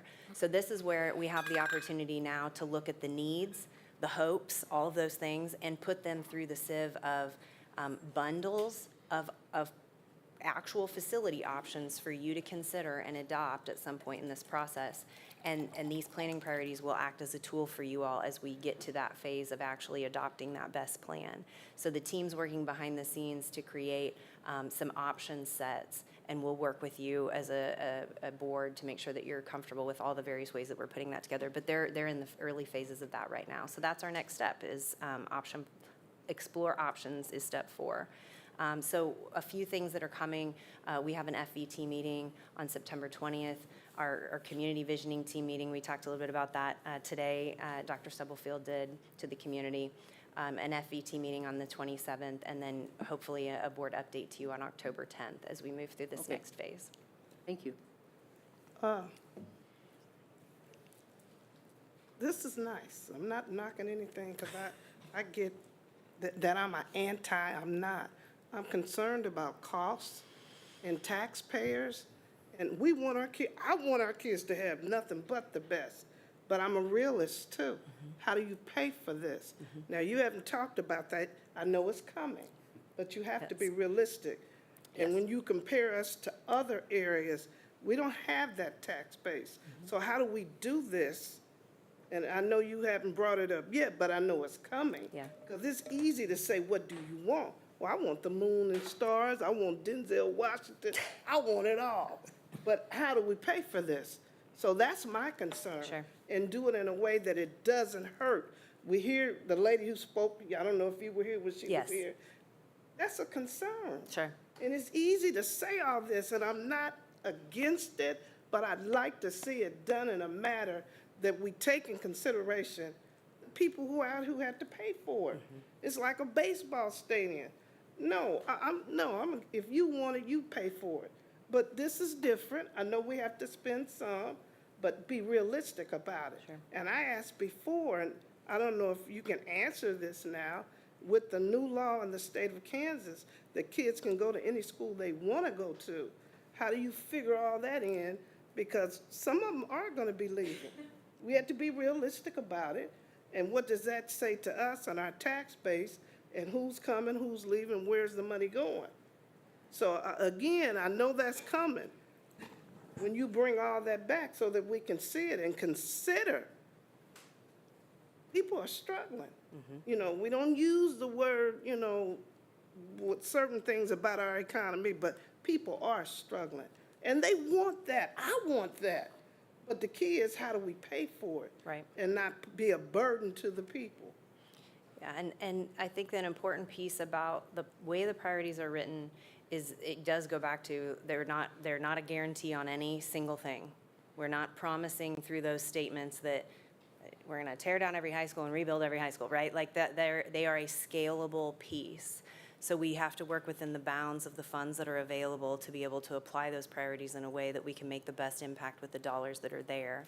So this just gives us an opportunity to be able to say, did we stay out of the weeds to the point that we're still working with the bigger picture in mind, but being very respectful of the dollars that are available? And so we have to work with the district as a partner to make sure that we understand the boundaries of those dollars, right? Because that's a very important part. It doesn't do any good to create something that's not attainable, because then it feels like you've lost out on something. So the goal is to start with something that's a very achievable compilation of options for you to review. Thank you. Additional questions? I do want to provide a point of clarification, not clarification, just acknowledging regarding the community vision team. I did not send a reminder to the board that that was something that was talked about on the front end, and so I take ownership for that. But that was something that came up like at the very beginning of the meetings, and we paused on it because the different committees felt like the board needed to have a certain amount of information before we engaged in the community vision, with the community vision team. You may remember a few months back, there were some dates put out there, but we hadn't done this process. But I did not, so this week, they were like, we need to probably start getting application and contacting people. So I said to Edwin, I can mention it in my comments, but I did not put it in last week's end of the week. So I just wanted to acknowledge, that kind of got out of whack a couple of spaces, but we were at that point where we need to engage the community. There were about, Edwin, is it 10 or 20 people? So right now, there are 12 people who have expressed interest. Our hope is to get to 40 or higher. So we're really, casting the net wide so we can make sure that the community has perspective and can talk through those kind of things. So I just wanted to acknowledge that. And how's this information distributed? So we'll put it on our website, we'll put it on our social media. We will also ask our principals to share it out to their school communities, but we don't want just parents, we want community members. So I can also send it to you all, and you can forward it to whomever you want as well. I mean, that you may know people in your circles who may be interested, because we do want a diverse group with different perspectives about how, like, the vision of our facilities within the school district. And once you get all these requests, how do you determine who's on the committee? Well, what we will do, if we get like over 30, that would be great.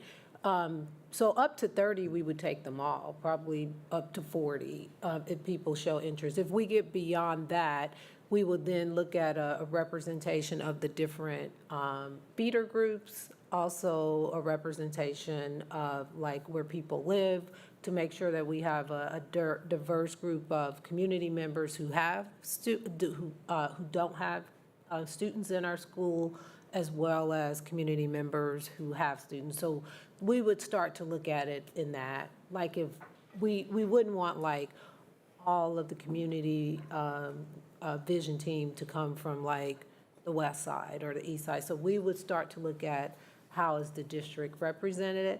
And then there is a community vision team, so they would get together and look at that and sift through, like, who do we have represented, who are we missing? Because as we get applications, we may start to say, hey, we don't have anybody from the Washington feeder. How can we engage community members and our parents from the Washington feeder and those kind of things? Thank you. So I guess my follow-up to that is, this caught me off guard, so I will acknowledge that. And I brought it up when I heard Edwin mention it in another meeting as the facilities chair. It does frustrate me, just as we ask for respect that we not be, you don't get caught off guard. Right. When it catches me off guard, it does give me a little bit of pause. I guess Spanish offerings, how do we ensure we're engaging? Is that a part of this process? Have we thought about that? Because I don't think it would be okay to leave that segment out. Oh, So I absolutely. want to make sure that we're intentional about that. Yeah, so we'll make sure that the application, like anything that's on our website is, we can translate, but we also will reach out to some of our community partners like El Centro, RevDed, and those organizations that serve those communities, as well as, like, we have lots of church partners, we have so we'll share that with all of the different organizational partners as well. And the meeting is supposed to be next Wednesday, or No, we were saying the application, and I said we probably will extend the deadline so that we'll have time to get people. It was the application. There has not been any new meeting dates established. Yeah. Thank you. Additional thoughts, questions? Thank you very much for the information, for being with us tonight. Thank you.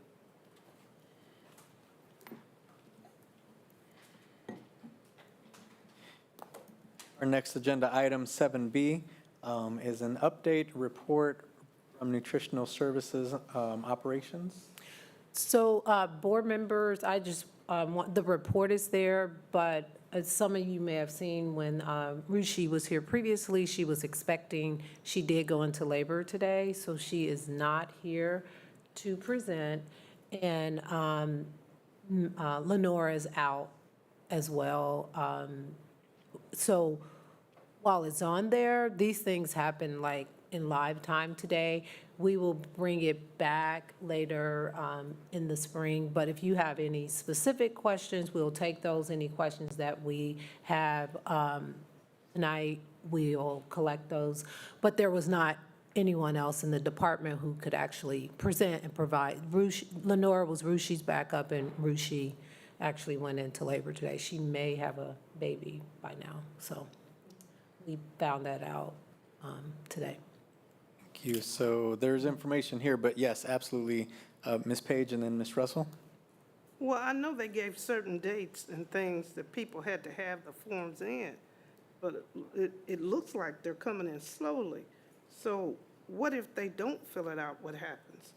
So at our last check, we were when we compare to where we were when we did the free and reduced lunch, the last update I got, we were about 2,000 short, like difference from last year. And so principals are reaching out, like they have a list of their families in their school and they know that information. So we're relying heavily on them to reach out to them directly and we are assisting people. But we believe that we should make the deadline because the principals know the families and they're leveraging the teachers and that to reach out to the families directly around it. We have simplified it, so if an individual has students at multiple schools or multiple class levels, grade levels, they only have to fill out the form once. So the principals and teachers are following up directly and providing assistance to complete the form. But that update that I have is over a week old, but I think, so since then, we've made progress. I just don't know what the final, how close we are. But we weren't completely off, so we think, and I see Dr. Conrad nodding, and I'm looking at Ms. Walker, we think we'll be okay, correct? Like, we'll probably get the same number, or very close. Because do we have to have them all? Is that the criteria? Because the meal is No, the meal is free regardless. The purpose of the home economic survey is it impacts our title funding and our at-risk funding. So the meals are free, it's taken care of. We just have to have a formal way to track the number of students who qualify for free and reduced lunch because it impacts title funding and at-risk funding. And did they work out the kinks at some of the schools where the food was coming up a little short? I believe that the food service department, they're working with that and with the numbers. What has happened, which is a good problem, there are more kids eating this year. One of the reasons which I've gotten direct feedback around is the menu items are more appealing and the kids are enjoying lunch. And then the other component may be because it's available to all students, there are more students who are eating. But I believe that they have addressed that, and you told me the school specifically, so we'll check in with them this week, yeah. Thank you. Ms. Russell? Yeah, a couple of my questions were already answered around the clarity around the purpose of the form. But I also just wanted to give a thank you because I have also heard directly from students, but also staff who have been eating in the buildings for the first time after many, many years about how appeasing and how much better the quality of the food and the options are with both hot lunch and I meant hot breakfast and hot lunch. So just kudos to Rushi and her team for all the work that they are doing to continue to be better every day. Thank you, we will pass it along. Thank you, Ms. Russell. Additional questions on nutrition services? Again, this will come back for a report later this spring. Yeah, I think what we'll do is put it like at the end of school year because then we'll have the preliminary numbers and any adjustments that we'll make. But as questions come up, please make sure that we send those in to Dr. Stubblefield. Thank you. Mr. Lopez, just before you, I'm sorry, this is Yolanda.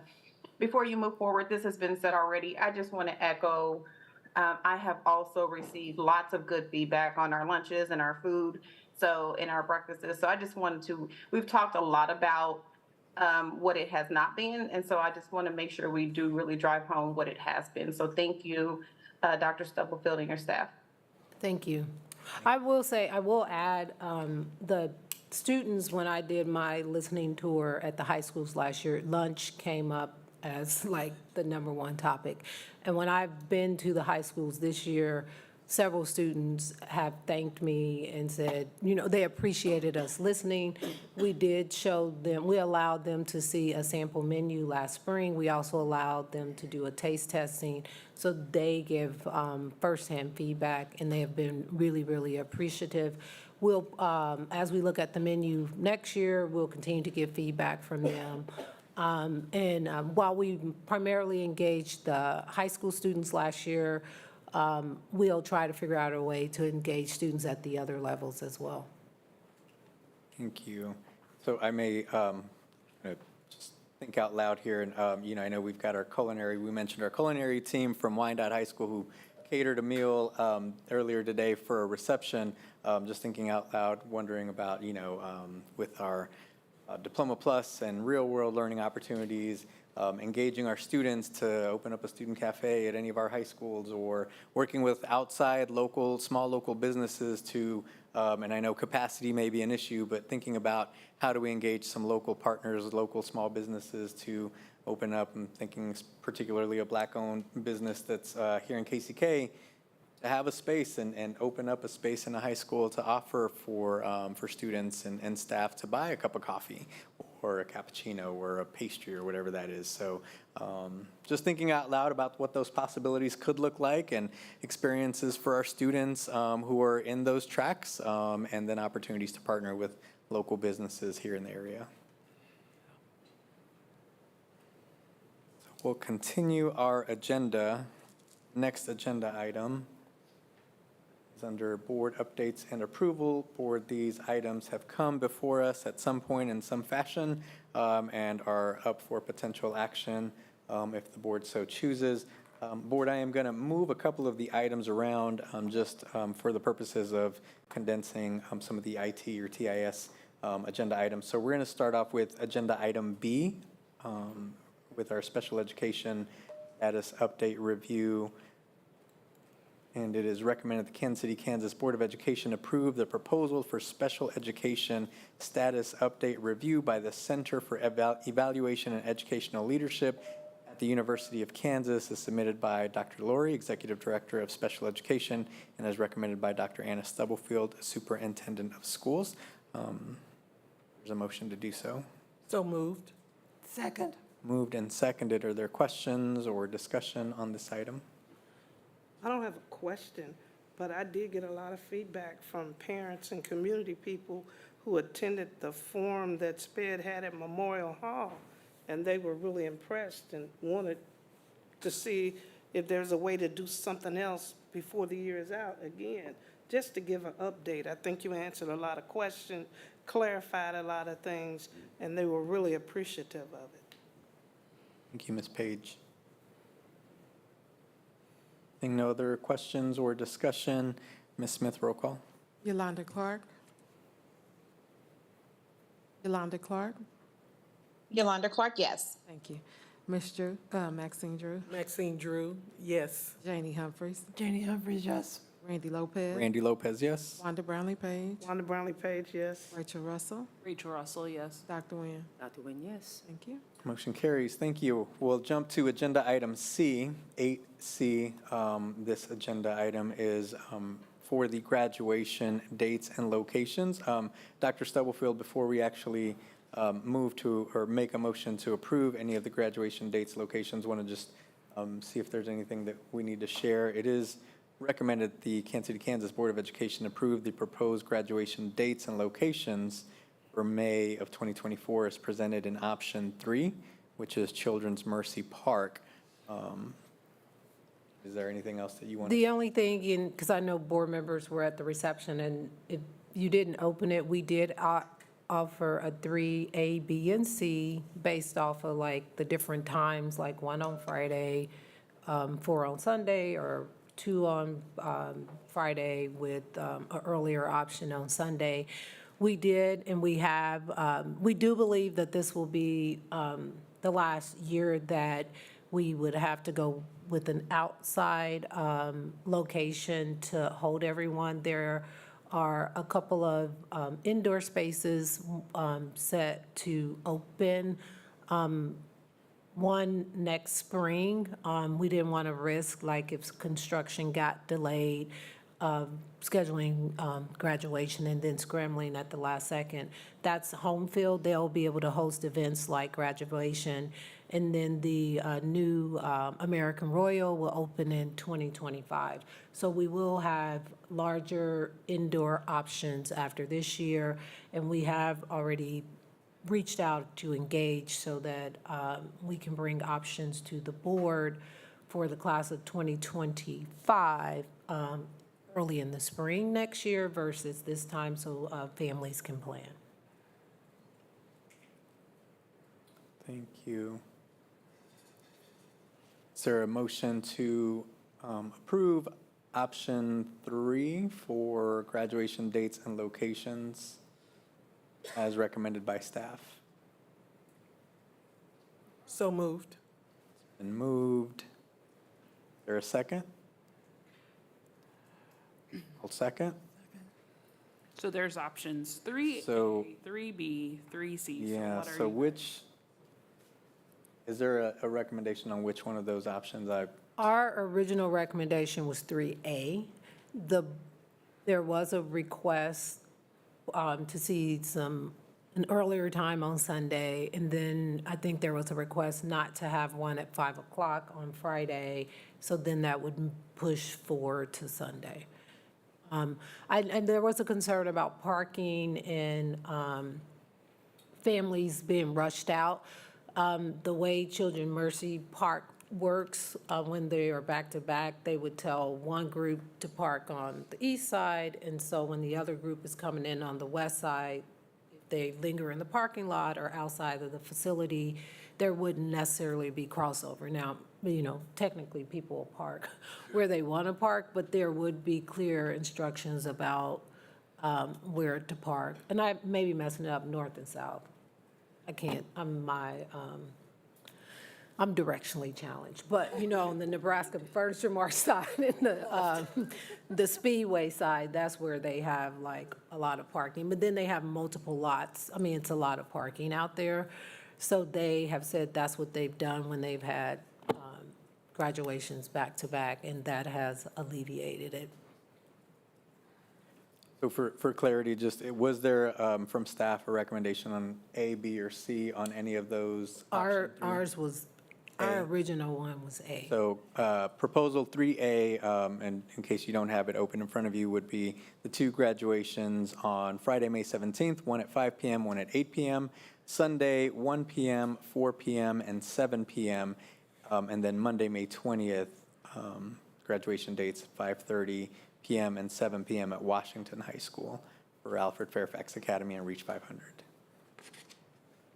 So I'm just gonna say, if we're going with 3A, I'm not in agreement with it. I'm still struggling, timing, it's gonna be dark at 8 o'clock at night at Children's Mercy Park. Wyandotte High School students emailed talking about graduation. I don't understand why graduation can't be earlier on Friday. So I just have concerns. And then when I look at option C, I'm just struggling with the way these are all stacked. Again, which was our concern, which I thought we were moving 3 on Sunday up, was the last thing I heard on Sunday, not adding another graduation on Sunday. That was the point of moving it up. There's one with just 3 with moving it up, I think. But we still have an 8 o'clock graduation on a Friday. So the challenge with moving it prior to, that's a school day and a work day. So a few years ago, when there was a graduation scheduled prior to 5 o'clock, I wasn't here, my understanding is there was a lot of concern that graduation was being held during the workday, and that's where that feedback. Understandably, and you weren't here, but those graduations took place at 10 a.m. and 1 o'clock, I believe, and they were at Memorial Hall, and they were in the middle of the day, literally. I think Friday, a little earlier, is not as hard as a Monday, Tuesday, Wednesday option where graduation is at 10, 12, and 4. And I don't remember the exact timings of those, so I could be a little off, but graduation started early in the morning. It was what that issue was. Okay. So I guess I'm still struggling with the options, but. So you're recommending option A. That's the first. Yeah, or I think C moves, B, is it B? Let me Yeah, actually- option B moves. Option B moves it up earlier in the day, so our recommendation would be A or B. And honestly, if there's 4, I know there's concern when they're stacked. So any of those, I mean, honestly, our original recommendation was option A. However, all of the options that we placed out there, Children's Mercy Park and the staff will make it work. So we can do any of them, but there are different perspectives around like the lateness of Wyandotte and then having 4 on Sunday. And because we only have the 2 days, that's where we are limited. So, but we also have the authority to change the schedule, the school schedule for Friday, May 17th at this time. Actually, yes. And I don't think that's a shortened day already. I don't know. I don't have the calendar with me. But the last few days of school for high school, they do get out early because of the final schedule. I don't have it in front of me. I don't know if it starts that next week or on the 17th. So, Ms. Russell, just a question, and I hear what you're saying. I think, I'm trying to recall some previous conversations. I think there's a tension regarding like the times. If we move it up in the day, like at a 4 o'clock start time, even an hour, would that be a problem for parents to get off of work, to be able to attend? I think that's where some of the feedback that staff had heard, but I hear what you're saying in terms of having an 8 p.m. seems like a late graduation. So is that kind of, PM outdoor graduation is what I'm also saying. so I just want to make sure I'm understanding some of the conversation around the 5 p.m. You're wondering if we could move that up in the day, earlier in the day, that would then potentially move that 8 p.m.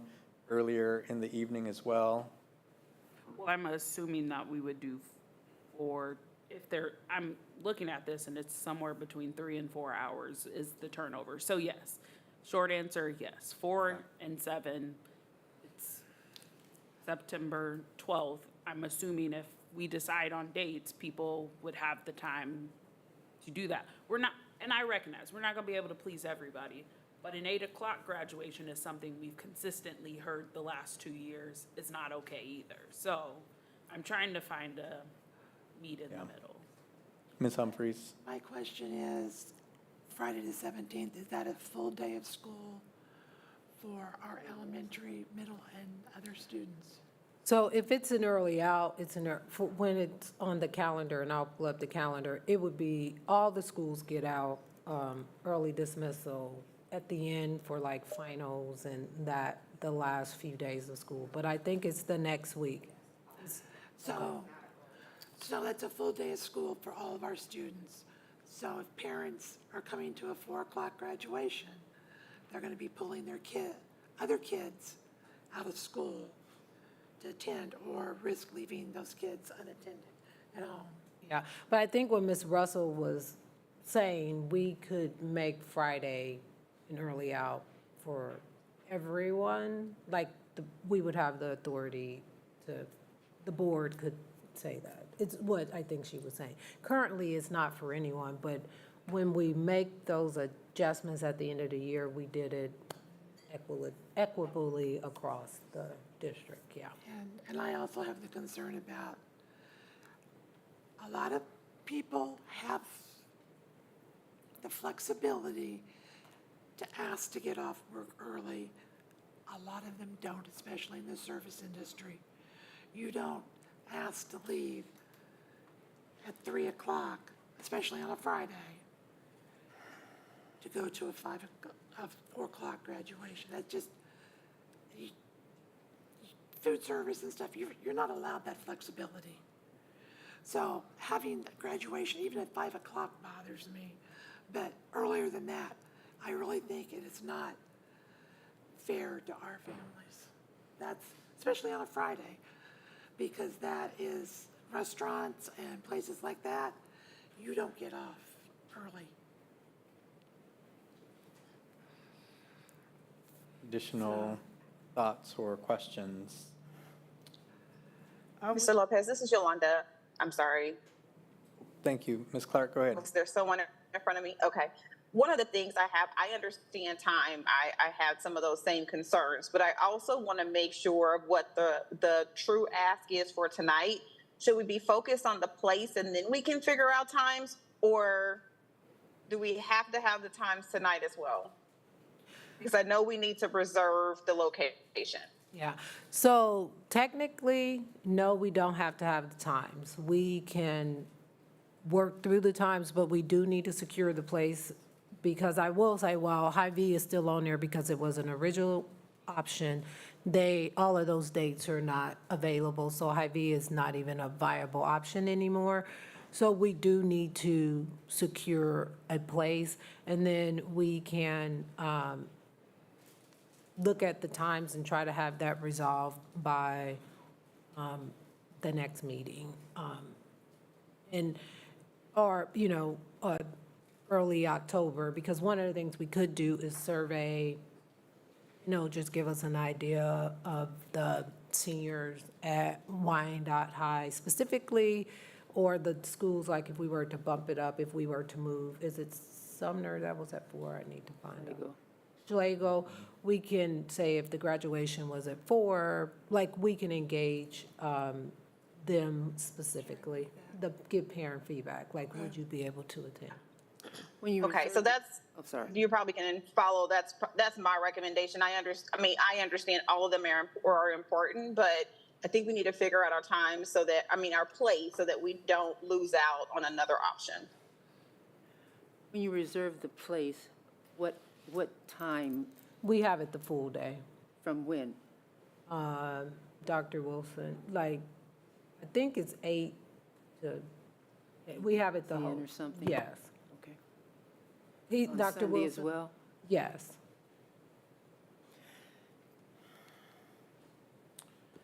Good evening, Board. So once we reserve the date, we would have it from 8 o'clock in the morning until whenever the last one is done. And so as we get closer to the event and then as we choose the time frames, they will then begin to organize their operations crew around those times. Thank you. So I would, in lieu of the conversation, Ms. Drew, I would ask for a friendly amendment, maybe if you were agreeable to your original motion, to move to approve reserving Children's Mercy Park for graduation for the 2 dates provided. Let staff work through and bring back additional details on times based on conversation had here and potentially surveying and reaching out to the senior class and parents. Yes. Okay, and I would also, since I seconded the motion, I would agree to that amendment of the motion. Ms. Smith, just want to make sure you have that. Okay. So additional questions or conversation around the motion? Yes, I'm sorry, Ms. Page. No, I was just I'm not voting for this, because I just feel like we're shuttling them in and out. That's not a real, to me, my opinion. I'll get outvoted, I'll deal with it, I'll live with it. But I just think it's too much to have to do it on a Sunday, then to do 3. That's too much. And I still say that they don't have time enough to really enjoy their graduation, because we're shuttling them out for the next one. I just have an issue with this, and I think we can do better than this. And Ms. Page, I don't disagree with you, but we don't have any options where we can spread it out. Moving forward, next year, we will have that option, not to stack them such as this, but as long as we are not making the decisions, our choices become more and more limited. So I just wanted to share that, but I completely hear what you're saying. Okay, thank you. Additional, yes, Ms. Russell? And I was just going to echo and appreciate your remarks, Dr. Stubblefield. I agree. I don't think that there is a single one of these that I agree with, but given the circumstances, I, at the last meeting, encouraged our team to figure out a 2-year plan. I think they're working on it. We will have some better options in the future. I also want to put out there that Sporting Park does require, Children's Mercy Park does require tickets. And I brought this up that I would like for us to get away from tickets. I think it's limiting, it's not inclusive, all of the reasons that have been mentioned, but however, the park requires it. So there will be an increase to tickets based on students. or the number of people in class. And I'm sure as we get further down this road, more information will come out about what that looks like. But I heard people, I'm advocating for us to get away from tickets, but unfortunately, Children's Mercy Park requires that, so they have a number count of whatever, how many people are in the stadium, so. Well, I think we need tickets. And, you know, they keep saying the board decide, but a lot of times this is just brought to us. We weren't on the planning stages, because I sure wouldn't want to do this, the way we got them stacked. So I hope we do get a voice and be able to sit at the table and say something, because this is brought for the second time in a row like this. Thank you, Ms. Page. And I'll Ms. leave it Russell. alone, because I ain't voting for it. So whatever you decide, so be it. Thank you, Ms. Russell. Thank you, Ms. Page. Dr. Nguyen? Dr. Stubblefield, just for clarity, are the options the way they are because these are only 2 days available? Correct. Okay. Yeah. At Children's Mercy? At Children's Mercy, because they have other events and graduations that were scheduled a year ago. Thank you. Thank you. Thank you, Dr. Nguyen. Additional questions or comments? Okay, hearing none, so there is an amended motion to approve the location of Children's Mercy Park and the dates provided for May 17th and May 19th. If there are no further questions or discussion, Ms. Smith, roll call, please. Yolanda Clark, Yolanda Clark, and before I give you my vote, I just want to say I am voting yes, but I am also in agreement. Like, I hear all the voices that we need to do better, and we will do better. Dr. Stubblefield, I appreciate you recognizing like what other options we have for the future. So my vote is yes. Maxine Drew, Maxine Drew, yes. Janie Humphries, Janie Humphries, yes, and I have to say, I agree. I like the way we've done it in the distant past where we had one graduation per evening. It made it seem special for each high school like it is in the smaller districts. So that's what I would like us to look at for the future, but I understand we don't have that choice this year. Yep. So that's my input. thank you. Randy Lopez, Randy Lopez, yes. Wanda Brownlee Page, Wanda Brownlee Page, no. Rachel Russell, Rachel Russell, yes. Dr. Nguyen. I'm a little concerned about the distance of Children's Mercy because it's a great facility. I mean, I've attended 100 things out there. Based on that, I'm going to vote no. Thank you. Motion carries. Thank you. Dr. Stubblefield, just for clarification, so this staff will work on potential times for these, and then will be brought back to the board potentially at the next board meeting or in Yes. October? So we will get with the principal at Sligo High School in the senior class, and if we can have like their feedback around if the graduation's at 4:30, will their families be able to attend? And then we'll come back with a recommendation based off of that. We will not, we understand, we heard from Wyandotte family, so we would, based off what was shared, so we won't engage them because we understand they want to be moved up. So if, let's say 90-something% of the families at Sligo says that 4:30 is not a challenge, then we will bump the times up. And also look internally as a district about the students who may be impacted at the elementary level that get out at 4. So we can unpack those like in the feeder pattern. I don't know, off the top of my head, I don't know the elementaries that are directly linked to Sligo. So we'll look at those things. Great, thank you. I was just thinking October would give you more time to do all of that. Yeah, so, Versus in 2 weeks. correct. But if somehow it's turned around, we'll have it, but October at the latest. Yeah. Okay, perfect. I would also just, if there are any, I would ask around any transportation issues, if there are any, if there's any solutions that we might be able to provide for students or families if that comes up in those surveys, I think that's a very valid concern. And so if there are things that we can do with our buses or with our transportation to help alleviate some of that, I think it's something we can ask them. Yeah, and with that in mind, I think you brought up the transportation, the parking concerns there. What I've seen in past is there are like lots that people can park in, and then they get on a bus and it drops you off. And so just thinking creatively about even those instances, to Ms. Page's point about people not feeling rushed, but also, I mean, you do have to cross the street. Just how are we thinking about those physical, seen and unseen disabilities that people may have to even just navigating, that they recognize on just their simple game days as well. So just lots to think about, but thank you. Planning works. You plan ahead. If you plan ahead, yes. Great, thank you. Thank you, staff, for working on this. Thank you, board, for a great conversation. Right, before we jump to our next agenda items, we're going to take a quick 10-minute recess just to stretch our legs, and we will be back at 7:11. Thank you.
All right, we're going to go ahead and continue with our agenda.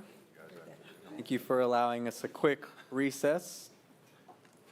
Board, our next agenda item, we're going to start with agenda item 8D on your agenda. It's recommended the Kansas City Board of Education approve the scope of work for replacement of one node of the VX rail that was damaged during a recent storm. So move. Second. Moved and seconded. Are there questions or discussion on this item? Seeing and hearing none. Ms. Smith, roll call, please. Yolanda Clark, Maxine Drew, Maxine Drew, yes. Janie Humphries, Janie, yes. Randy Lopez, Randy Lopez, yes. Wanda Brownlee Page, Wanda Brownlee Page, yes. Rachel Russell, Rachel Russell, yes. Dr. Nguyen. Dr. Nguyen, yes. Thank you. Thank you. Motion carries. Our next item, we're going to jump up to 8A, Board. I'm sorry. It's recommended the Kansas City, Kansas Board of Education approve the purchase of refurbished devices through Cinetic Technologies. So move. Second. Moved and seconded. Would open the floor for discussion or questions. Yes. What is the lifespan of these refurbished devices?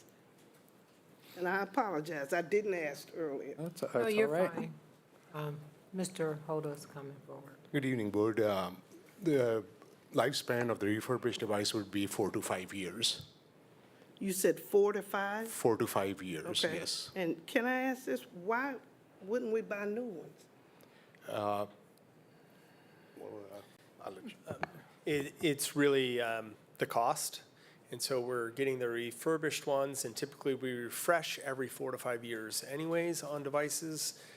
And so the cost of them, we're getting at significant savings to be able to get these devices. Because if I read it right, the new ones are $779 and the used ones are $550. So we're talking, I'm just going by what I saw, so. So the last time we purchased, they were $779. From what Apple told me, they're going up $100. So if we do purchase right now, they won't be $779, it'll be $879. So you said they'll go up $100? Yes, correct. Okay, I was just wondering, and you're saying the lifespan is not that long. So if you got a new one, what's the lifespan? It would still be 4 to 5 years because about that time, Apple stops pushing out updates to the devices. So that's what ends the life cycle. Clarifying, the lifespan of a refurbished has the same lifespan as a new device? I never heard that one. Software-wise. It'll be off maybe by 1 year, but that's about it. It should be about the same because Okay. Yeah. When you select to get a refurbished iPhone, it's about the same. Like you can still get the same Apple Care, iCare, like they offer the same coverage. So it's lower because it's used similar to like a used car. Sometimes they last just as long as a new car, just depending on the mileage of it, is my understanding. Interesting. I guess my other question that I have for this item and the next item is why are we not using ESSER dollars and using other budgets for these things? And we, For this in particular, this is within our budget, and so this is something that we have been doing ongoing. Also, ESSER dollars have been spoken for the vast majority of the dollar amount, so. And we did use a portion of the ESSER dollars for the original allotment of iPads that we purchased, but our enrollment at certain levels increased, and so that's why we have to get additional iPads. But we did use them for the first bulk of them. If we get to a point where, like as we have it allocated, but sometimes stuff doesn't come in or that kind of thing, you can transfer later, like to transfer the money back. But right now, for all of the things that are out there, it's allocated. so I'm assuming when you're saying you have it in your budget, you're talking about this current school year budget that just started, right? That's correct, yeah. So so I'm trying to figure out how you have $330,000 extra dollars in a budget for a school year that just started. So it's not extra dollars. Every year, they have a line item allocated to we know we have to buy a certain amount of devices every year. So they have a line item in their budget for replacement and purchase of new because devices get damaged. The iPads have the Apple Care and those kind of things, but the MacBook, that's always a line item in the budget. Like every year they bring forth, we're buying a certain number of devices. So it's just a standing line item. Where the savings come in is the 300, because we would have been planning to pay the $779 or $879. And so then if it's over what they have to adjust their budget somewhere else and something has to get shifted or that kind of thing. But there's a line item in their budget for device purchase. Going back to my original question around ESSER, I still don't 100% understand that because I know there's the replacement, but this is an unexpected expenditure, I'm assuming, or this is something you planned for when you created your budget? Yeah, But the iPads was not something you planned for? correct. Correct. Okay, so I guess going back to my ESSER question, is the next ESSER report should be coming up, but there are things in ESSER that have cost less or that we've decided we're not doing. So why would we?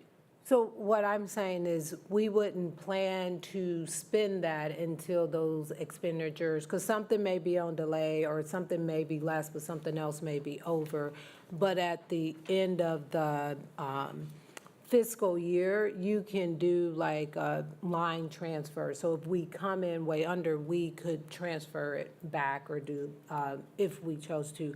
But we don't want to allocate dollars for something twice because something else may come over. Like when the dollars that are allocated for HVAC replacements, we got an estimate at that time that could shift. So like materials, things go up every year. So that's why we just. Stay on this one, and I'm gonna let this one go, but I do have questions about the iPad and the utilization of Title I dollars for those, but we didn't use Title I dollars for the other 20,000 iPads. So I'll come back to that. when we Okay. get to that item. Yes.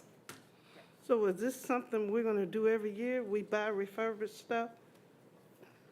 No, typically, they do not have the refurbished that many in stock. They just happen to, so they reached out to us that we have the opportunity. So that's why we decided to bring it to the board, because this is substantial saving. But yeah, in the past, we have not bought refurbished because really in that quantity, it's not available. And then I will say, just because it came up, the reason they may have this significant numbers, there are several high schools who had MacBooks, who went to iPads, so those districts sold those iPads to companies, and that's why they are available, I mean, in the quantity. That all is connected in some way or form. That's why, like, at one time, most high schools that had an Apple product had a MacBook. There are several that are shifting to iPads just because of the improvement of the software. And that's my limited technology understanding. So essentially, we hit a sale, Yeah. Correct. and for the value we're getting a really good price. Yes, we are. Okay, And I'm all for sales. by refurbished, we're saying like new? Yes, It's not they, refurbished and it's cracked or has. No. No, these will be in really good conditions, so. Yeah. Additional questions, comments? Seeing and hearing none, there's a motion and a second on the floor. Ms. Smith, roll call, please. Yolanda Clark, Maxine Drew, Maxine Drew, yes. Janie Humphries, Janie Humphries, yes. Randy Lopez, Randy Lopez, yes. Wanda Brownlee Page, Wanda Brownlee Page, no. Rachel Russell, Rachel Russell, yes. Dr. Nguyen. Dr. Nguyen, yes. Thank you. Motion carries. Thank you. The next item will be 8E. It is recommended that the Kansas City, Kansas Board of Education approve the purchase of 500 additional connected student iPads. So moved. Second. Moved and seconded. Open for questions, comments. Ms. Russell, saw your hand. So I guess my question is, why are we using Title I dollars for this? And going back to my point about, we bought the other 14,000 with ESSER. If we have a need for 14.5, why would we not? So we're buying 500 this time? Yeah, but and- we just bought 14,000. Right, and so there were enough, there wouldn't have been enough title dollars to purchase 14,000? I'm not advocating we should be using Title I dollars Okay. for this purchase.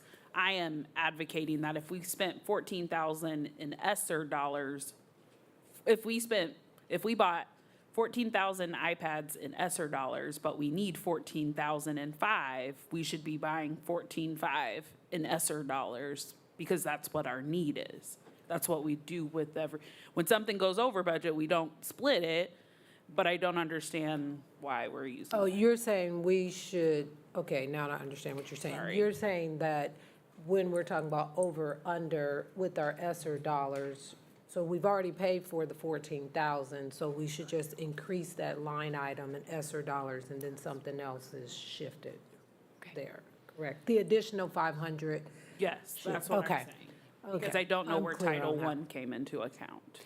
So the additional 500 were not to give to students because the 14,000 that we bought are to give to the students, but we wanted additional ones, 500 to remain in the building for the elementary and middle schools. And with the enrollment going up, we wouldn't have the 500 extra now because those are deployed. So since we had some Title I carryover and those devices are going to elementary and middle schools, we could use the Title I carryover for those additional 500 iPads, which are supplemental because they're going to remain in each of the buildings. So if a student forgets theirs or theirs is broken or whatever, they'll have some additional devices to use. And since we have Title I carryover, that is an allowable expense, and it is something that we can use for that. And then I think because of the concern that Dr. Conrad already mentioned with ESSER, not having additional funds there, and also if there are ESSER funds that happen to be left over that we're not aware of right now, they may be able to be spent on other things where the iPads could be covered and allowed through Title I. So trying to find a way to use different budgets to cover, the different things that are needed. And then Tracy, also, she was online, she said, and also the ESSERS has to be related to COVID directly. The original implementation count does qualify, but replacing them would not, is what she's saying. But we just So that doesn't, Because our original count, like when you look at our student count, we should have had, like, it was for in the 14,000. questions, the response was the count is higher, and that's why we needed the additional. Right, because we didn't have, like, students forget their devices and those kind of things, so that was in there. So I'm just reading, I understand the confusion, so. So I guess, while Tracy's here, what is the remaining Title I carryover, and why would we have so much money left in Title I carryover? Ms. Walker is gonna kind of answer that. And it's probably a combination because we had so many ESSER dollars that people use things that they typically would have paid for out of Title I. We're allowed to carry over 15%. We didn't carry over 15%. I don't know the amount off the top of my head. I could get that for you. Okay. But what happens is the majority of title money is spent usually on personnel to provide additional support services for students during, class size reduction, intervention teachers, instructional aides, et cetera. And because we have had more of a difficult time hiring individuals with staff shortages, then there have been some buildings that at the end of the year somebody left, they weren't able to replace that position. They didn't end up spending it, as planned. And so typically every year we do have some carryover just from plans that don't end up happening, usually lapsed salaries or something came in less than what we had budgeted. Maybe a building puts $7,000 in for tutoring and they only end up spending $3,000 by the end of the year. So that then goes into carryover, and then we typically use that at the district level to see what needs to happen for elementary and middle school buildings, because those are the buildings served by title, to where all benefit. And then we also do give access to about 18 buildings that are smaller enrollment and have less Title I money to begin with.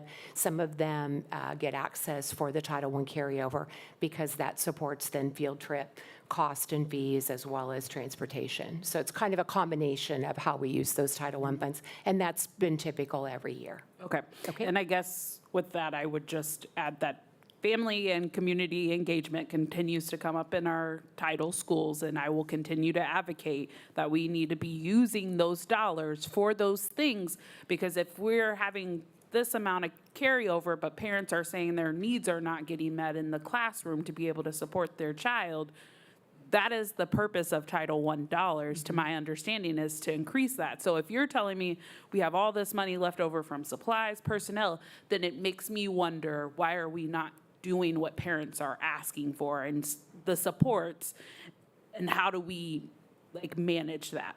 But that's a bigger conversation, and you already know how I feel about it. So thank you. Thank you. Additional questions? Okay, hearing none, there's a motion and a second on the floor. Ms. Smith, roll call, please. Yolanda Clark, Maxine Drew, Maxine Drew, yes. Janie Humphries, Janie Humphries, yes. Randy Lopez, Randy Lopez, yes. Wanda Brownlee Page,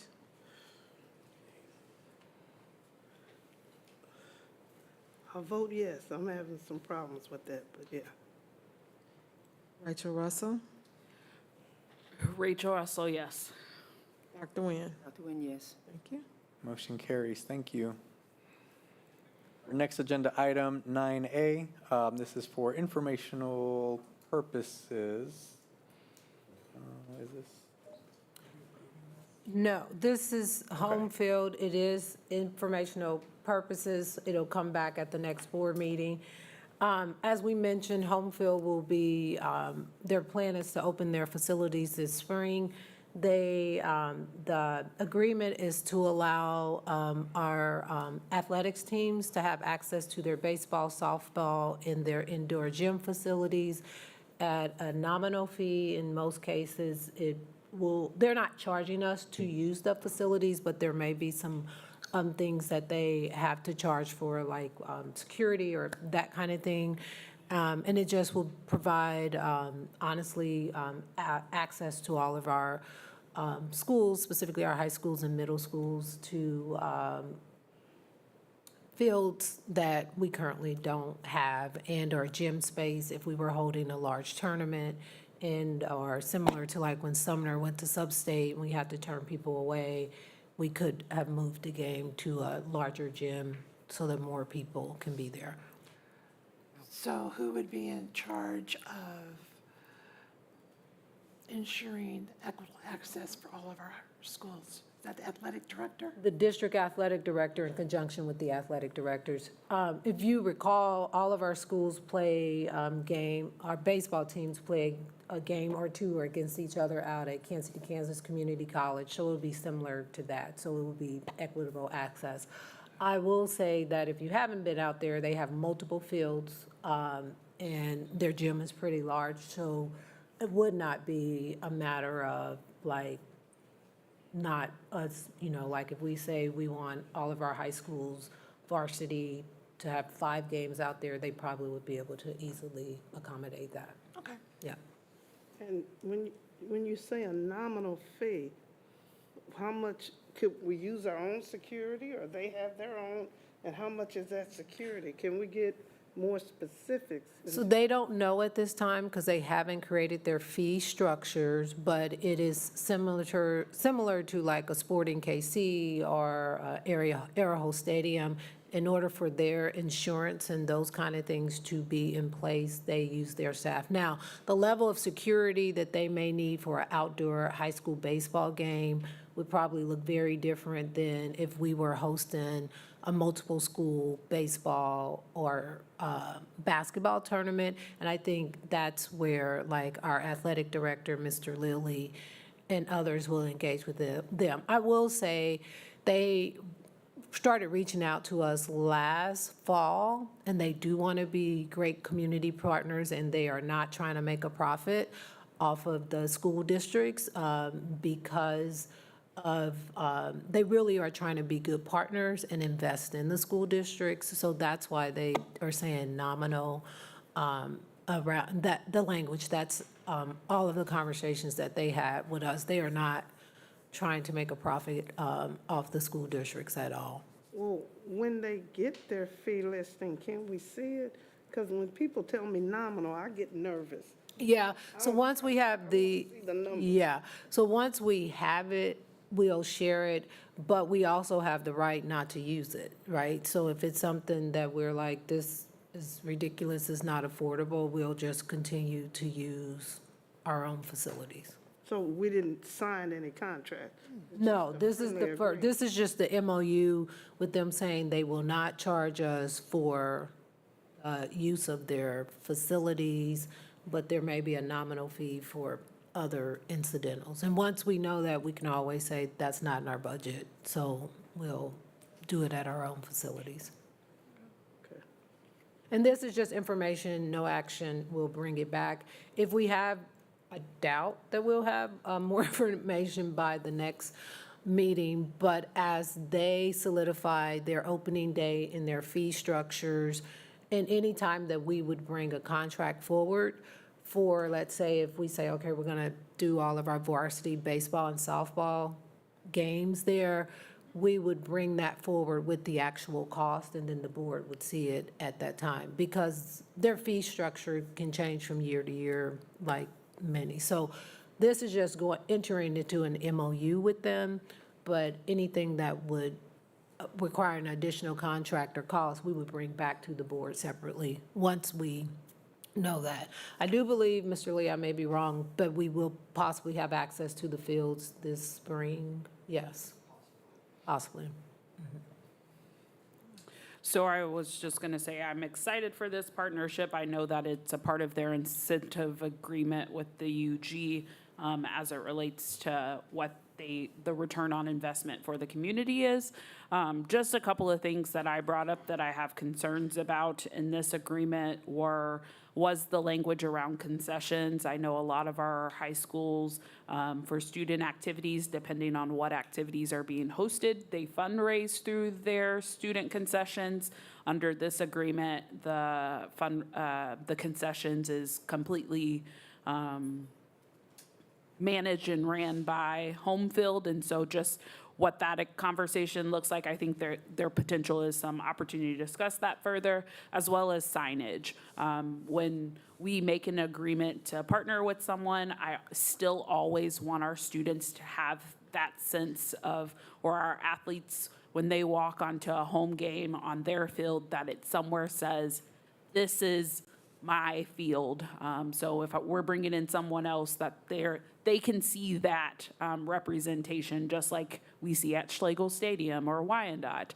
So what does that look like, whether it's stationary or if it's movable signage? So it's like, welcome to the Wyandotte High School baseball game, or whatever it is. What does that look like? And so those are just two things that I think about, just the experience for our students. While we may not have the funds or the facilities to create a state-of-the-art facility like this, how do we make it feel like home for our athletes? So thank you.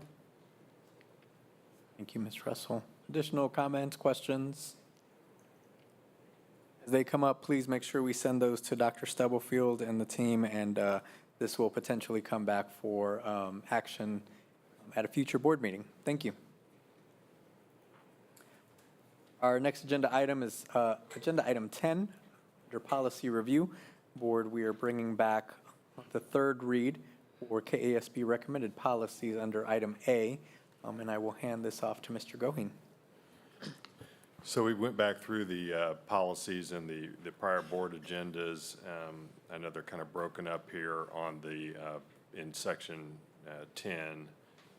The following policies are actually back for a third read, and these include policy AG, AHA, GAAF, GAR, GARID, IFCC, JGCC, JH, and KK.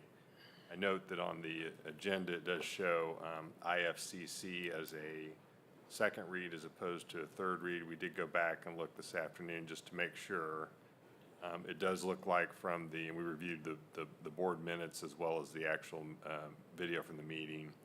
On IFCC, it was part of the KSB recommended policies on the meeting on the 18th of July, and then had a second read on the 8th of August. So all of those policies are here for a third read to adopt, and I would ask that you guys adopt those unless there are changes or questions.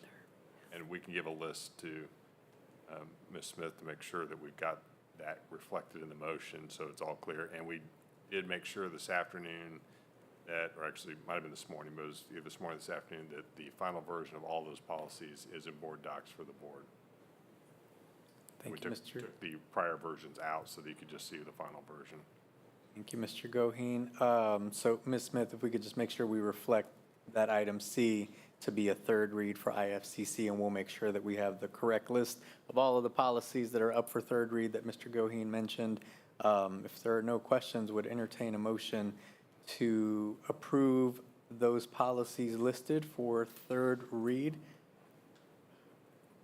That would include policies that are listed in item A, item B, and item C. So all of those policies in item A and policy AHA, which is the equity policy, and item IFCC for approval for third read. So moved. Second. Moved and seconded. Are there questions, discussion?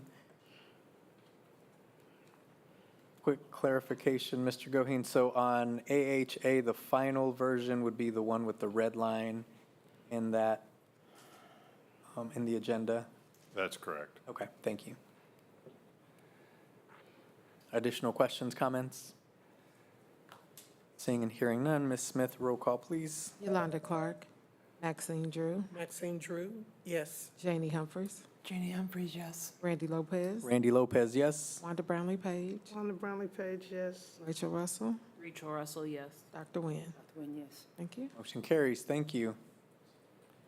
If I could indulge to take one item out of order, if we could do IHF for graduation. That was actually done for a third read and adopted by the board in February.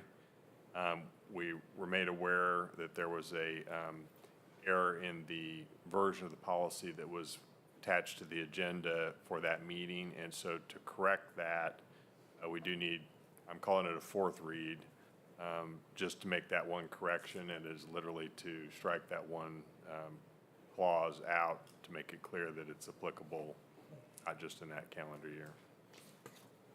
A motion to approve for fourth read, item policy IHF.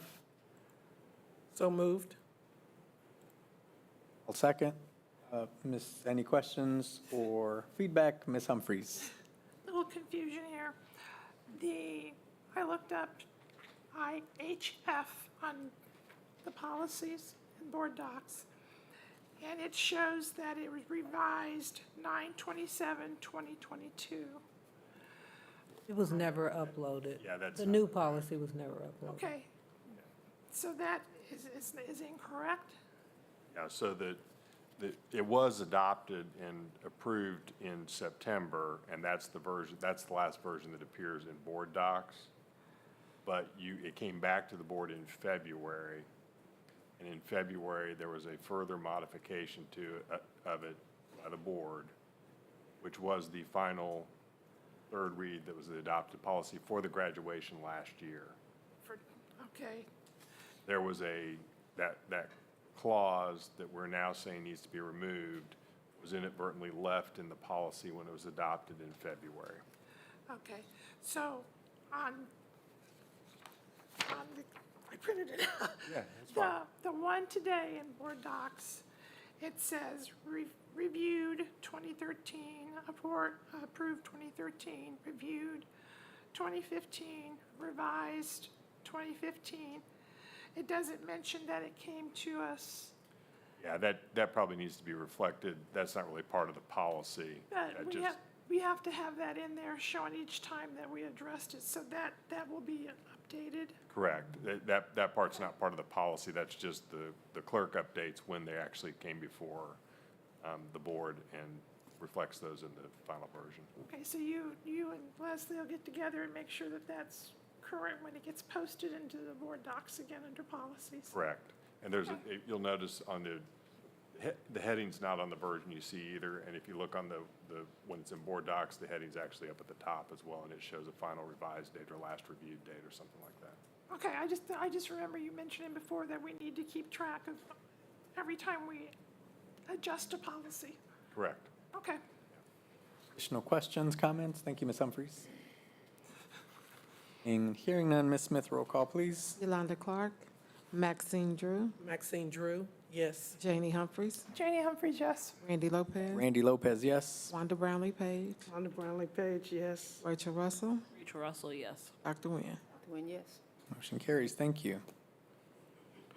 Okay, so that leaves, for the first read, we have modification to the acceptable use policy. That should be posted in board docs for the board to review. And if there are any questions, we're happy to answer and talk about those, but we do put it up for a first read for those modifications. And the acceptable use policy has historically not been within the numbered KSB policy numbers. It's usually part of the employee handbook, and so it's adopted just like you do the other handbooks, and signed off on by employees. Yes, I'm sorry, Ms. Russell. Yeah, so for most of the policy, I don't have an issue. For the specific section, interaction with students, I understand why this is being included. I have a little bit of concern that it's reactive to certain situations, but it's understandable. I would like for us to go back and review the last two bullets of the interactions with students. I think about the implementation of this policy and the ability, as I have mentioned to a couple other people, biased or the ability to actually execute this and do it with fidelity. I have lots of concerns about that, just knowing that I go out into schools, central office goes out into schools, staff take photos and like share the excitement of a classroom. It's a very general thing that happens in the field. And most of those are done not on district devices. Our ability to then provide these types of devices to everyone for that ability, I'm just not sure that this can be done well. I understand what it's trying to do, but I'm just worried about the implementation of it. Does that make sense? Or the oversight. Or the, like, it doesn't, yes. I don't want to make teachers' jobs harder or for them to not be able to share moments in the classroom because of a few bad apples. Or say, every time you want to take a photo, you got to take your iPad with you. Like, you should just be able to have your phone and capture it and be able to send it to whatever. And I guess that's where I'm trying to figure that out. I feel like there's a lot of micromanagement right here. In these, depending on how you understand or interpret this, it's like, oh, nope, no one can ever have their phones out and take pictures of students. That's what that says to me. So I think, and certainly, Yeah, be careful. this is just for first read, so if there's comments or changes that the board wants to suggest, we can try to look at revised language and deal with some of that. As you suggest, there's the ease of use and the idea that people should be able to take pictures of whatever. There's also the privacy concerns of the students involved as well, and that's the flip side of it. You have some students who parents may or may not sign off on allowing pictures to be taken as part of the enrollment process. If you have staff members who are taking pictures or videos of students without students' permission, that can create some potential issues, as well as having those pictures taken on a private device rather on a device that is maintained by the school district. So those are the concerns, and I'm sure you're aware of that. So I don't know where the board wants to land on it, but that's why the language is proposed as is. Doesn't mean that that's how it has to stay. That's just the. I will also say, because you use that as an example, every time I've been in a classroom and there's a picture, our staff are fully capable of knowing who the students are that aren't supposed to be in photos. And I think they acknowledge that. Even I see on Twitter, some people put happy faces on the kids' faces. Like, that's not my issue. I'm just more or less saying we're like really making this harder for our staff to just share the joy of the classroom. And that bothers me with this, so. Sure. You say that, but then you got another group of people saying, no, you can't. I would say be careful. I taught for 30 years. I don't want a lawsuit. I don't want to retire early, not by my choice. So I think we have to protect them. They may not want it. You may not think it's reasonable, but I think we better help try to protect people. Because Mr. Goheen could probably tell you, he's had numerous lawsuits and stuff you wouldn't believe. So I think we do that to help protect. Not trying to take the joy away, but you better cover yourself. I agree with Wanda. We're in a new age, whereas people are using cameras for whatever reason. But as a business, we have to make sure that we are in compliance with making sure that we are doing what is right. And if those pictures can be used based upon what Mr. Goheen has said, parents have to approve it. It's not based upon what I feel should be done to be seen in the classroom. We have to follow the protocol according to the law that is within. So students, staff members have to have directives as to what they can and cannot do. And if they decide to go against it, it will be based upon them to be held accountable. But we have to make sure that we follow the protocol according to what is best to make sure that parents do not, or rather that parents do agree whether or not their students will be allowed to be visually seen on cameras or somewhat on anything relating to the district. So I think we need to leave it as is. So, Mr. Goheen, I'm curious, and this is for first read, so we have time to make revisions if necessary, if the board decides to or not. But I'm curious, I think I'm hearing both sides of what, and we don't want to be punitive in terms of how we do this and the oversight. It may be a little difficult in terms of how do you foresee what's happening. Curious if we could maybe charge you if there's some language that might capture what the essence is, which I think it's for the protection of the district and staff is what we're trying to do here, and the students in the classroom. I would say it's really for the protection of the students. Right. Is what it is. But, yeah, I mean, go ahead. Well, I'm just curious if there's language that might still capture that, but also get to the what Ms. Russell's point is around how do we, how can we still have that with our classroom teachers to be able to, I'm even saying outside of the, because this says staff, so that means every single person in this that is employed by KCKPS, unless you're using one of those fancy cameras Edwin got, then you're not, then if I see a picture on Twitter, they're violating policy. That's what this essentially is saying. And I don't think that is the intent. And I also, and I'm maybe overreacting a little bit, but I also think we have to trust-based when we're talking about our staff. Like, we're making the assumption that the majority of our staff, maybe I will refrain those words, but like, we have to make trust-based decisions, and this, to me, does not say, I trust you to make the best decision in the classroom, and I will leave it at that, so. Well, you have to be preventative.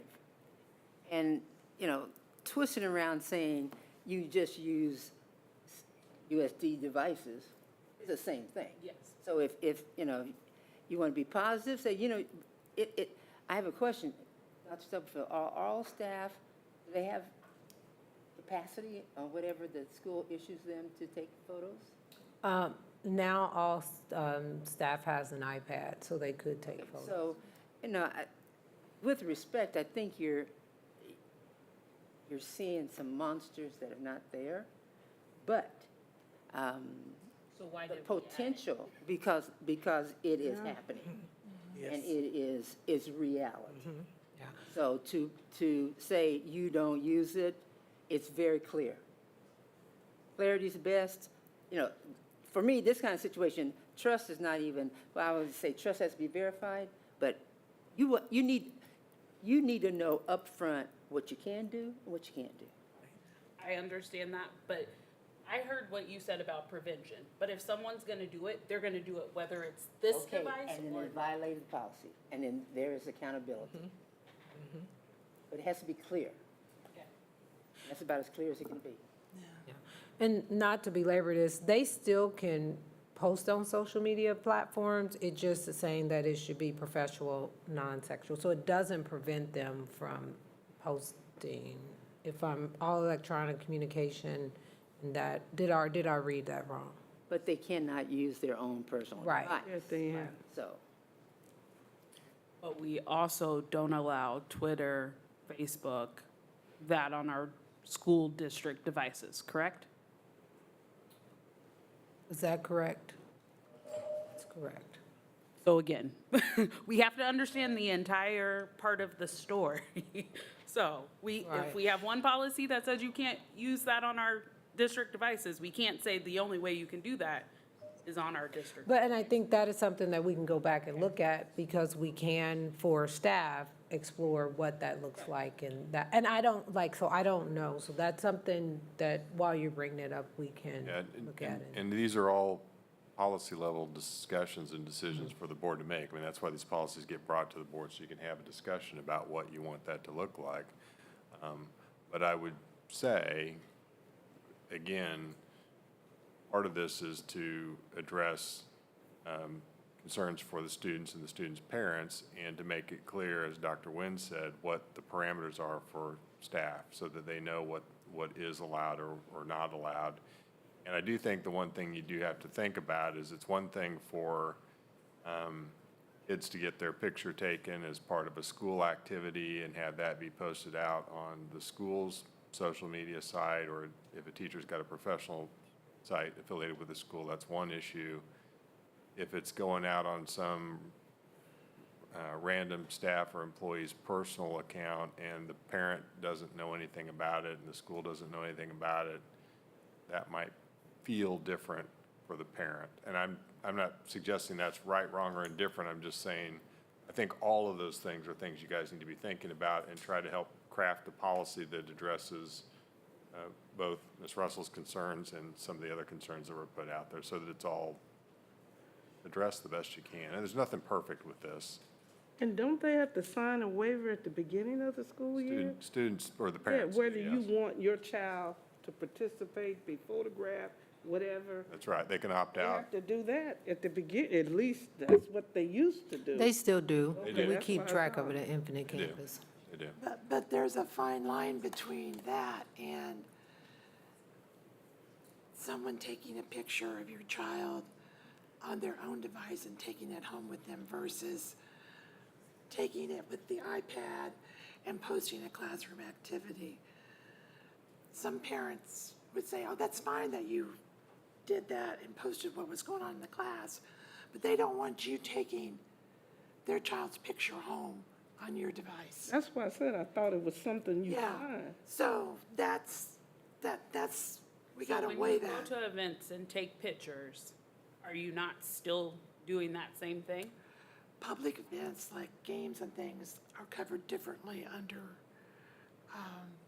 the policies. Under the statute, it's covered differently. Okay. When you interpret this, you just look at how many ways you can interpret what Yeah. you're saying. So That's why at the end, this doesn't just say to the classroom, but, yeah, okay.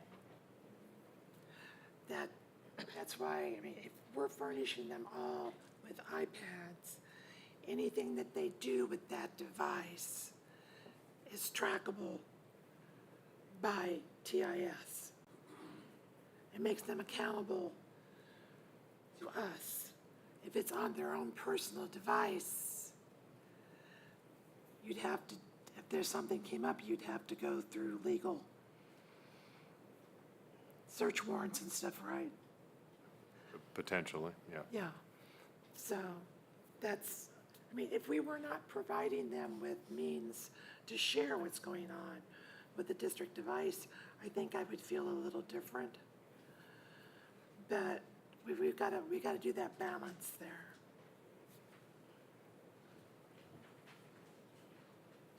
Thank you. Additional comments or thoughts? This is up for potential first read today if the board so chose to do so, but good conversation around this policy. Is there a motion to accept for first read? So move. Second. There's a motion and a second. Any further discussion, questions? I think the only other thing I would say is that if you move forward with this, accept it for first reading. You already have an acceptable use policy. This is just revisions to it. So there are two more reads, and people have areas they want me to take a look at and try to wordsmith or change language, or if you've got certain concerns in between the meetings, send me that information. We'll try and bring back different options for you guys to consider at the second read or third read, either one. Thank you. Additional questions, comments, discussion? Seeing none, Ms. Smith, roll call. Yolanda Clark, Maxine Drew, Maxine Drew, yes. Janie Humphries, Jenny Humphries, yes. Randy Lopez, Randy Lopez, yes. Wanda Brownlee Page, Wanda Brownlee Page, yes. Rachel Russell, Rachel Russell, no. Dr. Nguyen. When yes. Thank you. Motion carries. Thank you.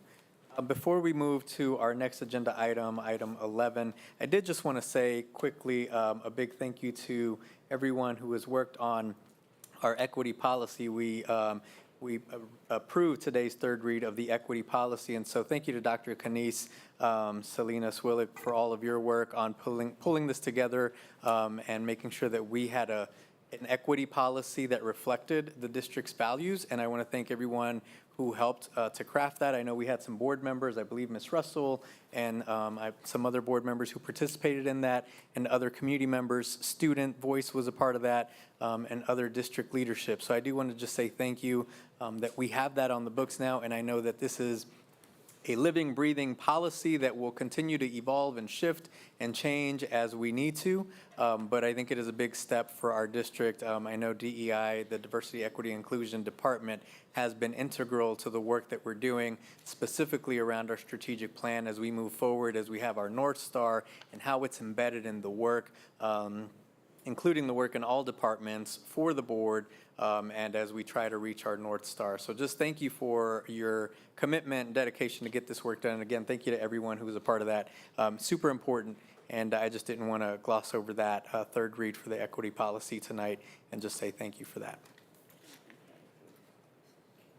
So next on our agenda item is our executive sessions. Would entertain a motion to recess to executive session for consultation with the attorney on matters which would be deemed privileged in the attorney-client relationship under coma for 15 minutes going in at 8:03 to include Doug Clemens, Steve Lilly, Dr. Judith Campbell, Dr. Anna Stubblefield, Mr. Greg Goheen, and Ms. Samry Devon. Is there a motion? So move. Second. Moved and seconded. Questions? Ms. Smith, roll call, please. Yolanda Clark, Maxine Drew, Maxine Drew, yes. Janie Humphries, Janie, yes. Randy Lopez, Randy Lopez, yes. Wanda Brownlee Page, Wanda Brownlee Page, yes. Rachel Russell, Rachel Russell, yes. Dr. Nguyen. Yes. Thank you. Thank you. And all other staff, you're excused.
doing it now. Oh. Hi, Leslie. Can you hear us? Yes, I can hear you. Thank you. Motion to return to open session, please. And if you could say your name. Jamie moves. Rachel, second. Thank you. Moved and seconded. Ms. Smith, roll call, please. Yolanda Clark, Maxine Drew,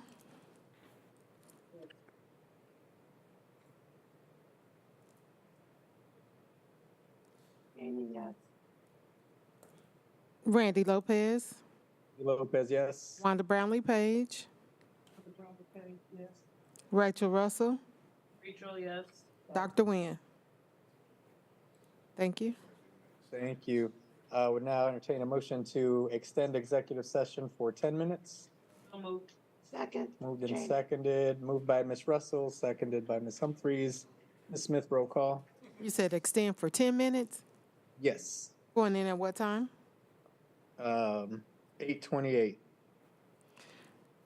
Maxine Drew, Yes. Janie Humphries, Yes. Randy Lopez, Randy Lopez, yes. Wanda Brownlee Page,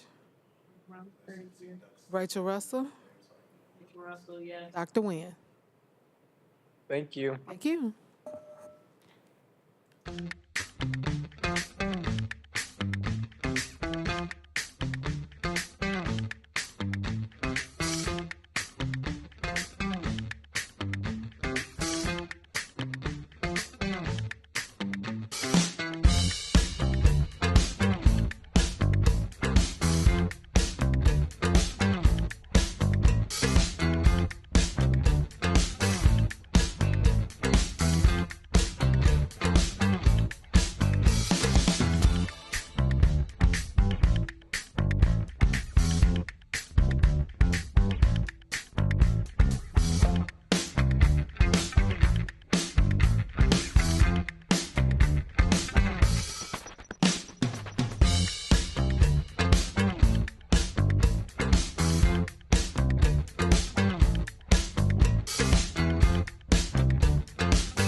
Smith, can you hear us? Yes, I can. Okay, thank you.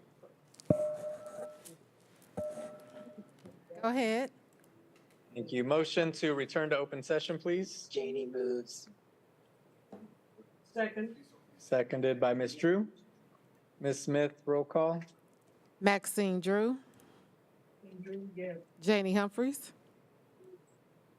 Randy Lopez, Lopez, yes. Wanda Brownlee Page, Rachel Russell,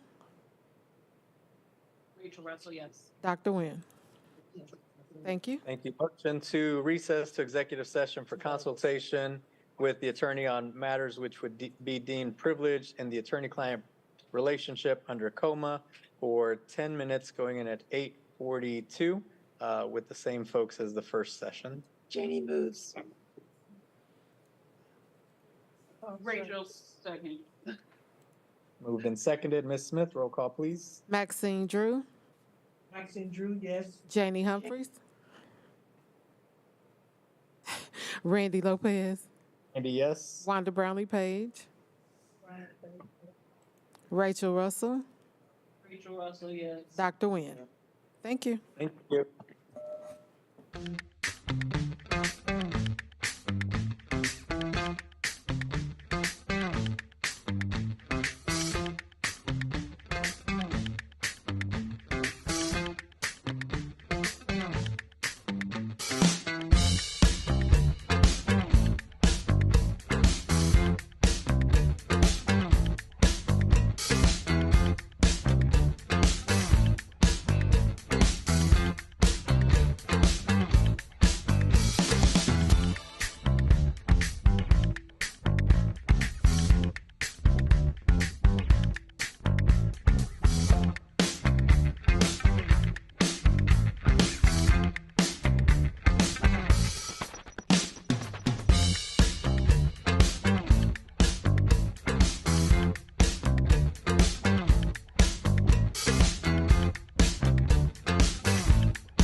motion to return to open session, please?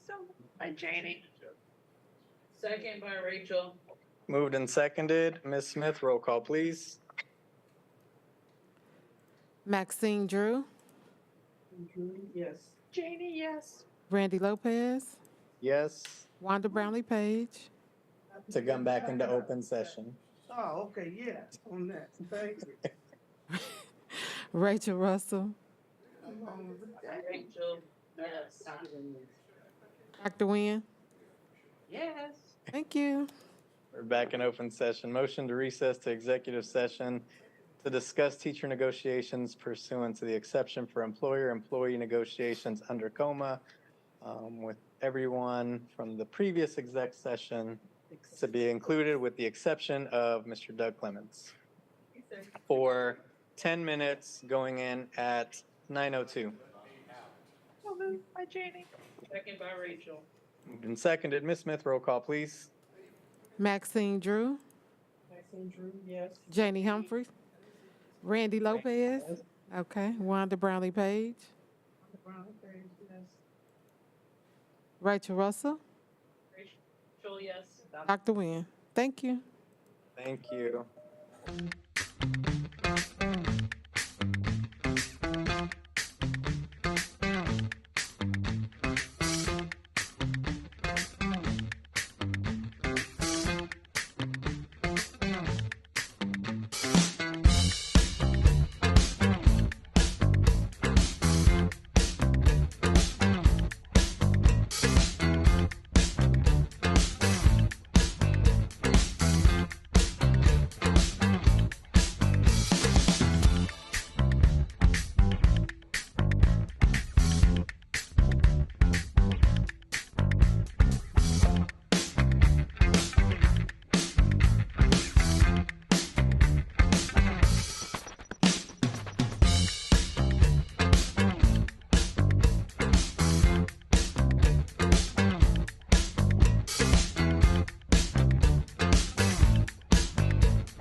you.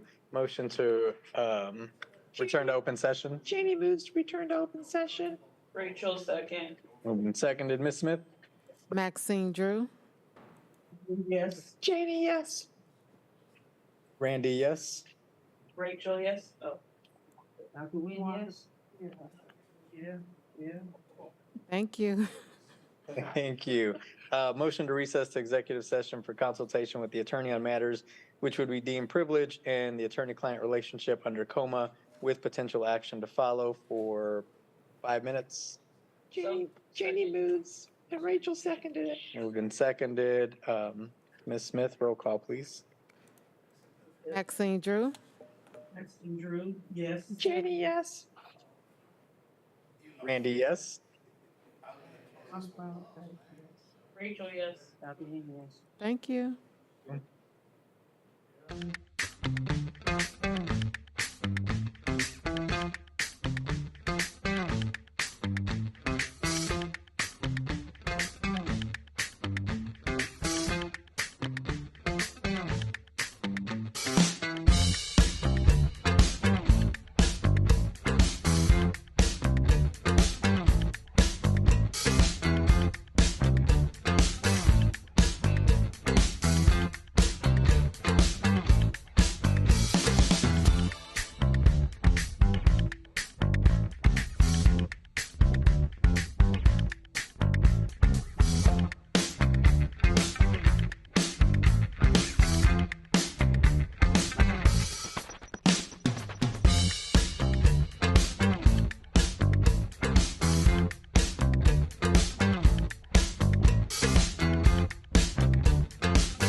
return to open session? So move. Second. Moved and seconded. Ms. Smith, roll call.